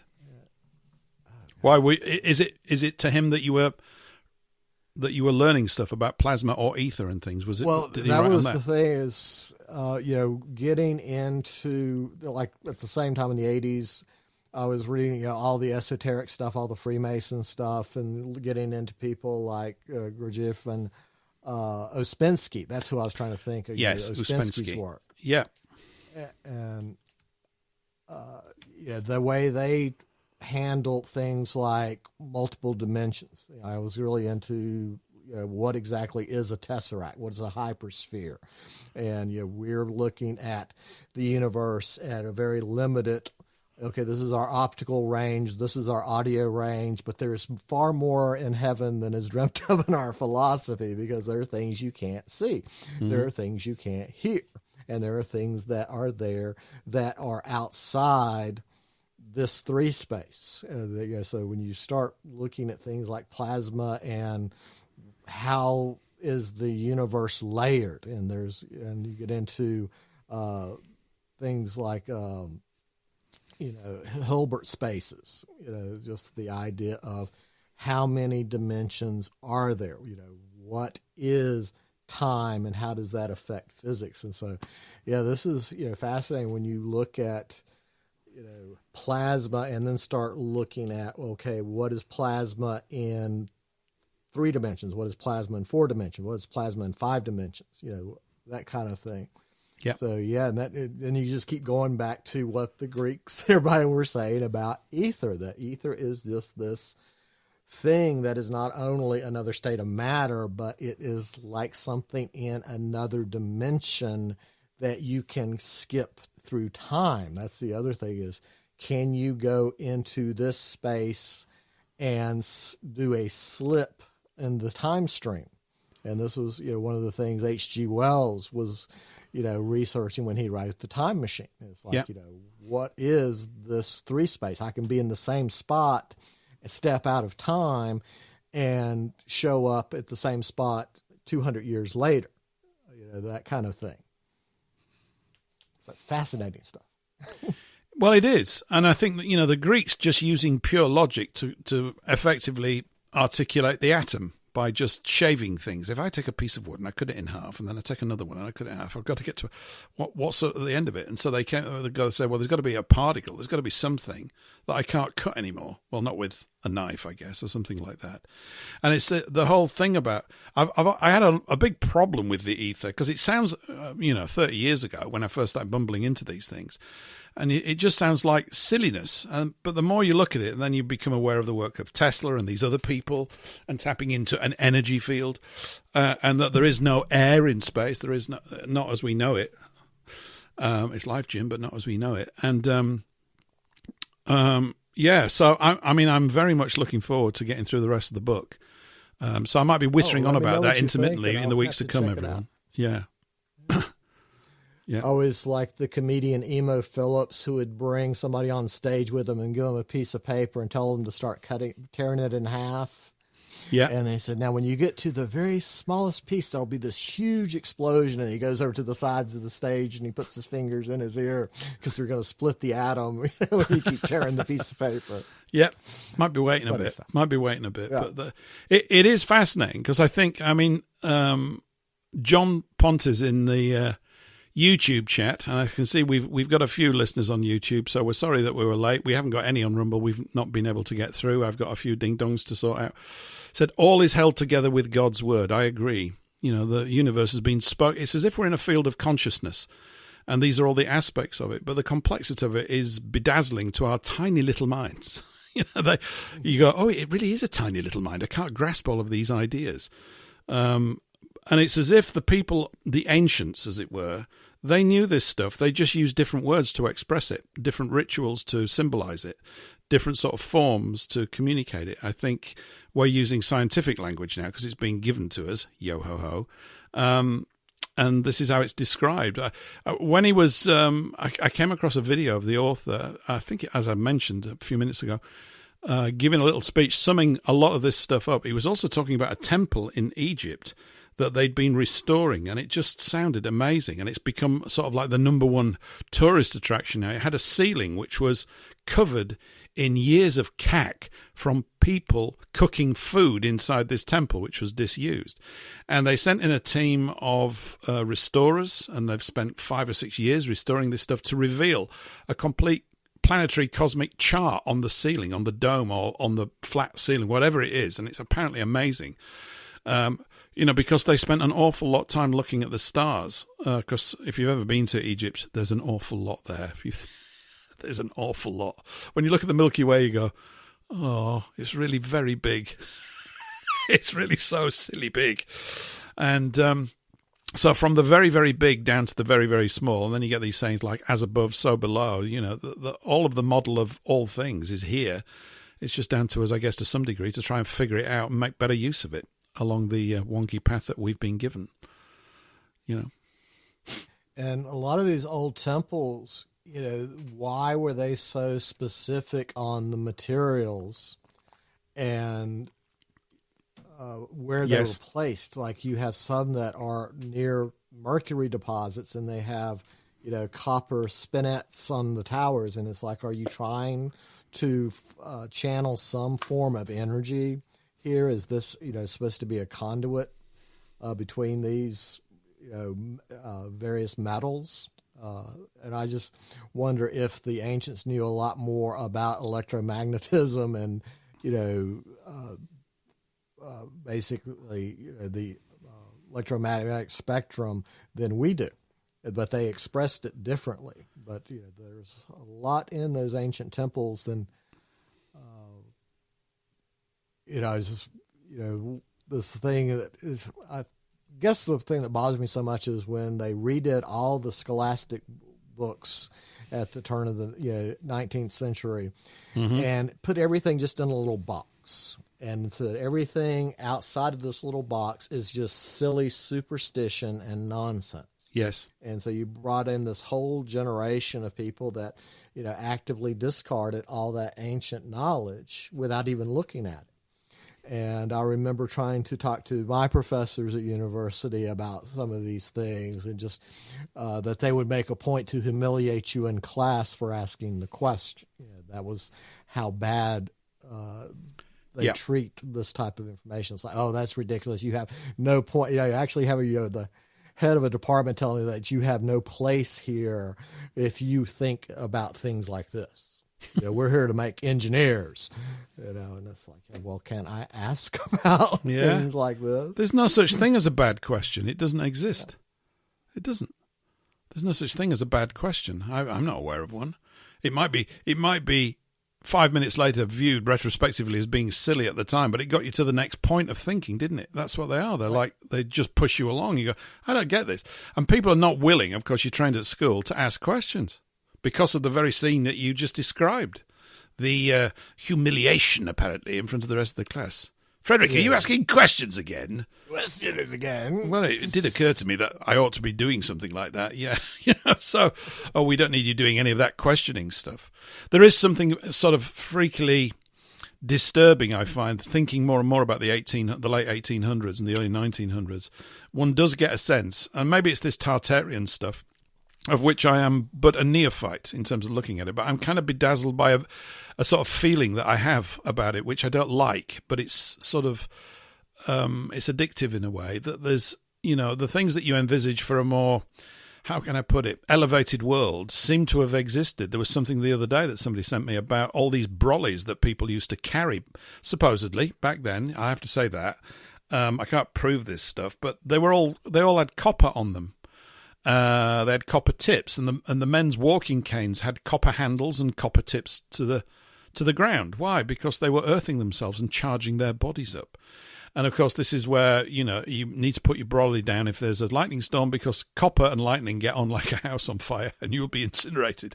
All that kind of stuff. But it's as if a hidden type of science, let's call it that way, or a hidden type of knowledge, hidden now but not hidden then, has been intentionally removed from our space. And I think you can say that about a lot of things, but it's looming greater and greater, with each passing sort of communication. I mean, the show that was on here before on FFT from, let's see, 7 o'clock UK time, that'd be 2 p.m. US Eastern. The host of that's Guy Anderson, who does a lot of these things, and I've got to really evaluate some of the things he talks about. Some of them are quite alarming, even to me. I'm going, that can't possibly be right, can it? But one must try and retain as best as one can an open mind to looking at these things, because in the end, you've got to just go to sources. The only sort of challenge with that, I tend to think, it is a challenge actually, but it's definitely one worth taking up, not for everybody, is you have to find out your sources. Now, what were their sources? And then you go, well, and what were theirs? And what were their sources? And it keeps driving back. And you end up all the way back in Egypt, which seemed to be an awful lot of sources for an awful lot of things. Right. And I guess one of the big questions that I've always had is how much of science developed since the last great ice age. Basically, the last great ice age was 50,000 BC to 22,000 BC. And so we're taught that basically we were just, gatherers and hunters. And then suddenly just a few thousand years ago, we started developing civilization. And it's like, well, if you look at the archaeological record, we're told by science that Homo sapiens actually were here 500,000 to 50,000. So there was a huge chunk of Homo sapien development before the last great ice age. And so my question is, how far did we get then, that how much of that completely got lost and destroyed during the last great ice age period? And then you had these groups that were trying to retain that information. And then you get into like you said, the Egyptians, and talking about the Anunnaki and the Nephilim. And it's like, well, are these holdouts from a previous high society that was on the other side of the ice age? Mm-hmm. And that now it's just a remnant and very close guarded secrets? Or have we just literally just started science, when Newton did his book? It's like that kind of thing. Yeah, the Greeks invented science. It's difficult, isn't it? It just is. And I'm not even worried about the fact that I'll probably croak it and not know the answers to all of these things, because every answer begats 3,000 more questions, But one thing I think that is true is that there's an adversarial relationship taking place down here. And for whatever reason, and whether they are remnants of the dark side of Atlantis, if there was one, or whether they are beings that arrived here from out there, I don't know. I mean, we were talking about, there was a little thing about the creation of men by the Anunnaki, but it puzzled me a lot. In that, the story goes, and I've heard this from many sources, and one in particular, which I rate quite highly, that they're, at the origins of things down here, or in this current age, because I think this place there's been multiple sort of civilizational attempts or efforts or actual, wins. I think this place is really, really old. We're just in a different age right now. But I thought, if creatures came all this way here, the story goes, you probably heard this one, they came here because they needed gold. I remember reading this in Nexus magazine back in the 90s, I think it was. They needed gold because their atmosphere was heating up, so they needed a whole sort of like ring of gold particles all around the planet to reflect the sunlight back to stop it burning up. And I thought, yeah, but if you could travel all the way here from wherever there was, isn't it a bit odd that you need human slaves to do it? I mean, if you've got the technology to actually travel here, wouldn't you have all the understanding to basically go, well, we'll build this and that'll build that, and then we'll just get it all done and we can get all the gold we want? And apparently there are, one of the things that was in the video that I wasn't aware of is all these colossal ancient mines all over the place. Everywhere. I think... and underground cities. That is one of the big things that amazes me, is you had these huge underground city networks all over the planet that nobody talks about. No. And it's like, that's kind of an important point, because I've always wondered, during the last great ice age and also the mini ice age at 10,000 BC, when everybody started moving south, we're told that everybody stayed on the surface. It's like, well, why didn't somebody start digging?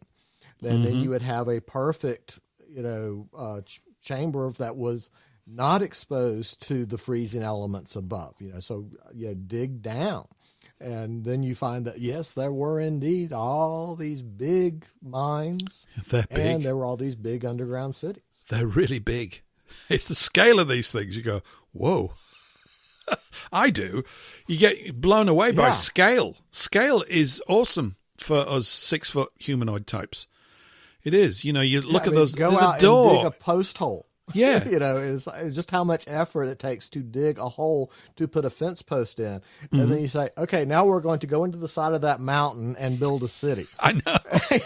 How are we doing that? Here's a shovel, lad. Get on with it. I go, hang on just a minute. It's okay. I've got 10,000 more to help me. If they did that. I mean, it's tricky to say. I do hope that when one comes to shuffle off the mortal coil for this particular innings, that there's an intermission where I get to see the movie. Do you want to see the movie? Yeah, the movie. What's that? Everything. The Everything movie. Yes, please. How long does it last? Well, it's about 8 months. We've condensed it as best we can. You can go see the extended version, which is 4 years. Okay. You'll need to take a break to go to the toilet every 2 hours or something. I want to see the lot. It's as if I wish there'd been, iPhones and video cams going all the way back to Tutankhamun and before. You go, right, great, we've got the footage now. Now we know now we can see what they were seeing and get a much stronger feeling for what life was like. But there's the evolved levels of thought from the Egyptians and all these. It's a different type of thinking. It's a different quality to it. They're paying attention to different things, not about sort of the mechanical management of life, but about what life actually is. And when you think, I was thinking about it today, what I put my attention on, and I thought, well, all of us have been kept purposefully, pointlessly busy with our lives, and they have obviously offered up some satisfactions along the way. It's good to accomplish certain things, and if you're not doing anything, you're not going to get, I do believe that actions are pretty important, because they're great teaching aids. I mean, at least you could say, the action of digging this massive mine in this mountain is not for me. I've learned that now. I've been doing it 5 weeks, and I don't like this. This is no good, and I'm not really interested in the big guy's goals. I'm off. It's sort of direct experience causes you to evolve your thinking about what's important to you. But the past is a mystery, and I guess it will always remain that to some degree. I'd just like to think it's slightly less mysterious now, having looked and gleaned certain things. You mentioned also all this hidden knowledge. Why? I mean, to me, that's an indicator of an adversarial relationship down here, and this does tap into what they were talking about. I remember speaking to someone saying that there were a different class of being down here who was supposed to be in charge of the place. You think, well, why isn't God in charge of it? But this would lend maybe some credence to the idea that we were bred with kind of an incomplete intellectual capacity. Because there's a couple of strands of DNA missing, isn't there, or something, or bits have taken out. And that we were hybridized and brought up to a certain condition. And this taps into then certain records in the Old Testament where, God, or one of the gods, Yahweh, instructs his people to go down the road and slaughter everything. Why? Because they were hybrids and someone's mucking about with stuff, and it's dangerous. And even if it isn't dangerous, the boss man said it is, so you better watch out because he's even more dangerous than that. So... it's beguiling, isn't it? I don't know how you feel about it. It's beguiling. When I'm reading this stuff, it's like when I was reading comic books and just sort of, in that different world, and then onto science fiction books. I did all that kind of thing when I was a teenager and loved it, to be quite honest. And you go into this sort of story space and your world's different because of it, because you're absorbing all this piffle and exciting piffle at that. Right. And, you look at what the Egyptians were thinking about, like during the first dynastic period, 3000 BC, and they produced the Book of the Dead. And that is such a different way of looking at everything, going through the Egyptian Book of the Dead and then comparing it to the Tibetan Book of the Dead. And it's like, okay, what are they trying to talk about? And so many of those early translations of the Book of the Dead, you could tell that they were deliberately mistranslating things because they didn't want to go there, right? Mm-hmm. And then as later, better translations come out, it's like, oh, this is getting into, there's more here going on. And this idea of a higher spheres of consciousness, etc. And then, going back to, those early city states like Zor and Ai and Jericho around 6000 BC. And they basically were fertility breeding societies. They were doing selective breeding and husbandry. Mm-hmm. Where not only were they learning to domesticate animals, but also they were going to breed the perfect society. And so they were doing selective breeding. And you read that some of the sun kings at that time were responsible for siring a huge part of the population. All this wonderful DNA data we have now, it's like you see these bottlenecks where it's like, yes, they were doing selective breeding programs here, and this, one super king basically, spawned an entire generation. And then you see later books like the Old Testament where they were having to go out and wage war against these genetically bred adversaries. So that's a different way of looking at it for sure, but that's what was going on. It does seem that way. Yeah. It's certainly an explanation or a storytelling point of it that seems to hold a lot of water. It really does. And you could see how if there were, beings that were intellectually and physiologically and physically stronger, more smart and everything, and slightly bigger than you, how you might end up calling them gods, whatever that might have meant back at the time. I don't know the origin of that word, to be quite honest. Apparently, certain footballers are gods now. Things like this. I hear. They're gods, and it's a term that we use to refer to someone who is achieved an extraordinary high standard in something. It's almost godlike and things like this. But, maybe it's just got a plain meaning in the sense that that's the boss man. He's way, way smarter, brighter, faster than me, and there's no way I can beat him, so I better work with him. And he's said some terrible things, but, it's a bit like today. I'll choose this path, even though it's not perfect, The other thing that was in that little clip as well that I was watching was the idea that we were, and this I was mentioning it earlier, why is it I don't know everything? And of course this seems like, I don't mean it just me personally, why don't we just know stuff, all of it? I know it, well, this is how this works, this is what we do. We don't currently, but we've got an anticipation that we could, or I do. You look at things and you go, well, we could be much further along here, and then you see that we've been thwarted.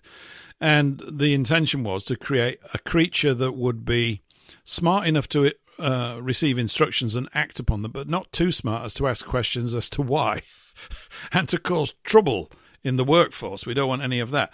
And isn't that what we've got now? It's like the pattern's the same, the form's different. The communications technology is different, and that's been the major thing in most of our lives whilst we've been growing up. Yet the aims is still that. It seems to me that the world has to be controlled, that we must be controlled like cattle on a field, and that all of these laws and taxation systems and banking systems are designed to restrict our ability to have spare time and use it constructively to start thinking about things. That said, I think people like us and the listeners here are doing a pretty good job of spending more and more time thinking about things like this and coming up with some good ideas about stuff. And it's a very fruitful and rewarding sort of journey to take, I find. Right, and I just love the magic of the internet, that you and I are in two totally different countries, totally different time zones, but yet we're able to have this conversation in real time and have access to all this information now that's on the internet that I would had to have gone to a major library to get in the past. Yeah, that was the thing. You would go to the great libraries of a country to look at what they have. And now all of that is available on your computer. And that flies in the face of people like John D. Rockefeller, who, some people say it's an apocryphal quote, whether he said it verbatim, but this was definitely his intent, was I don't want a nation of thinkers, I want a nation of workers. And that was when you had the deliberate dumbing down of the U.S. education system. Up to the U.S. uncivil war, they used to teach ancient Greek and Latin in the high schools in this part of the country. Yep. Right? Now we have English as a second language in this part of the country. It's insane what these public schools are doing. And they're not inspiring students at all. Basically, you're driving students to suicide. It's especially the white males in this country. They're like everything else, Frederick. They no longer do what it says on the tin. I mean, I remember going to school and dreading the idea of learning Latin. And I didn't learn it. They'd got rid of it a few years before I arrived. This is at my high school. I think my cousin, who's about 8 years older than me, he did a bit. And Greek. And that's simply because the context is not set to really stimulate you to pay attention to it. By knowing this stuff, we'll be able to see into the minds of people from the past and see how they thought. And some of the things they thought are radical, surprising, wonderful, magical. You need that kind of thing, don't you? So we're going to go on a journey and we need to use some of their language and you'll find a bit of it tricky, whatever. I mean, that's how I'd teach me. I go, yeah, okay, I'm in. Count me in. What you got? They don't teach Plato and Socrates or Socrates and Aristotle anymore. And they ought to, because that stuff's all over the internet in spaces I suspect that you go to and that I go to. You just see all these quotes and you build them up and you go, this is some really cool thinking, this. These guys, certain guys had a handle on things about human nature, human behavior. And yet, courtesy of their control of libraries throughout the ages, there's a whole body of knowledge that we know exists that we're not allowed to see because we're in the cattle class. And it's a bit irritating. And I think this is probably what they're slightly anxious about, is that we're in the process of moving out of that condition. I would like to think. Not everyone, unfortunately, but, because if you have a fully educated questioning population, they're not really controllable, which I'd love to see. I want to be part of that. That'd be great fun. But talking about the internet as well, a little article, I meant to cover it a bit more. I might mention a bit more next week. Do you know about an organisation here called Ofcom? You don't have to. It's not a quiz. Familiar with the term. But, it's the Office of Communications, and they replaced all these regulatory bodies that used to supervise telephones, telephony, and all this other stuff, right? Yes. And it's a major. It's just ridiculous. They've got. Yeah, it's basically your FCC. We have the Federal Communications Commission here in the States. Yeah. That's right. What you're allowed it's a bit to more. It's turning into a bit more than that. There's obviously some power behind it. They're trying to sue an American mental health website for allowing British visitors to get there when in fact British visitors couldn't get there. They're extending their jurisdiction to the whole world. That's what they're seeking to do. The whole world, and your use of language and what you can and cannot see is to be governed, according to them, by Ofcom. And the fact that this suit even got allowed into America tells me that somewhere in America there's compliance with this. It's ridiculous. And yet, so how long have we been on it? We've been on the internet 30 years, right? Since 96, roughly. That's when it really kicked off, when modems became available at, 1K or whatever it was. Yeah. Super micro speed, but at least you could send an email and it was thrilling when it turned up. Now, it's got to be governed. Who says? What I want is to set up GovCom or something to police and control all government communications and have them shut down. I don't want to get into that stuff. They love all this kind of stuff. It's the driest, dullest stuff. And they bore you to tears, a bit like those teachers that will not inspire you about chemistry. I unfortunately had one. My physics teacher was a different kettle of fish. I took a lot more attention in physics, but I'm not cut out for that sort of stuff anyway, long term. Too busy reading books and things and stories. But, so Ofcom are desperately trying to get bigger than their boots. Bizarre. It's absolutely bizarre. I mean, they won't be paying a fine or anything like that, but the whole thing, they've sent someone in using VPNs to try and get in and said that they're Americans, so that they're British, and you can't get in from Britain on a normal internet connection. It's this micro control, and it don't you think it parallels pretty much newspapers in the 1800s? You had certainly in your neck of the woods, and we had it over here for quite a period. Loads of independent county newspapers all slowly get amalgamated, bought up. Now we end up with a few national newspapers. They're all saying the same thing, and nobody can think anymore because, the whatever it is, that window for debate the Overton window, is now so narrow. And if you step out of it, you're far right. You're a Nazi. There is no far right people in England. None. It's a joke. None. It's that everybody else is left. They don't realise that they become goofy goofballs. In my humble opinion. Here we had the same thing. The local newspaper, the Watauga Democrat, was bought up by Adams Publishing, Echo, Echo, Echo. Yeah. And one of the first things the editor did was ban me from their online comment section.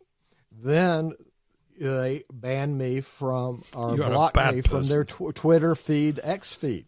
Yeah. That this like, wait a second, I'm the local here. These are my opinions, my views. It would seem that my local newspaper would be interested in this. It's like, no, you're a wrong thinking person. We're here to only promote right think. And you definitely have wrong think. And so just that level of censorship in your own hometown. And it's like the chutzpah of these people. It's like, who do you think you are? And then, going through, like when Graham Hart was on trial, and I was trying to get access to the Cornwall Live and the BBC, and I got banned from both of those. Just trying to explain another side of it. So, you got banned from the BBC? Outrageous. I did. I know. Well, it's a biggie. It's a biggie. These things just keep creeping around. I've got too much information coming in to digest it all. That's the other thing as well. There's just too much, and you go, okay, I actually cannot cope with it all. Even if I was super intelligent, I just can't deal with that. This is why we need these little clusters and teams working on different areas. Some people on health and some people on this and some people on that. Anyway, Frederick, it's been great having you on. Need to stop. Oh, yeah.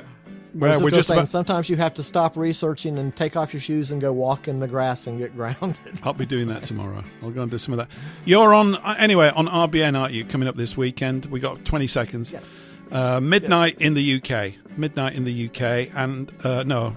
Yeah, you are midnight in the UK. I think it's carried on FFT. There's parts of the schedule that are not published. So if you're up late on Saturday night and you want to listen to Frederick, fastest 1 hour in broadcasting. I was on with him a couple of weeks ago. We'll be back again same time next week. We'll see you then, and hopefully I'll iron out some of these video streaming things. We'll see you then. Bye for now, everyone. Bye-bye.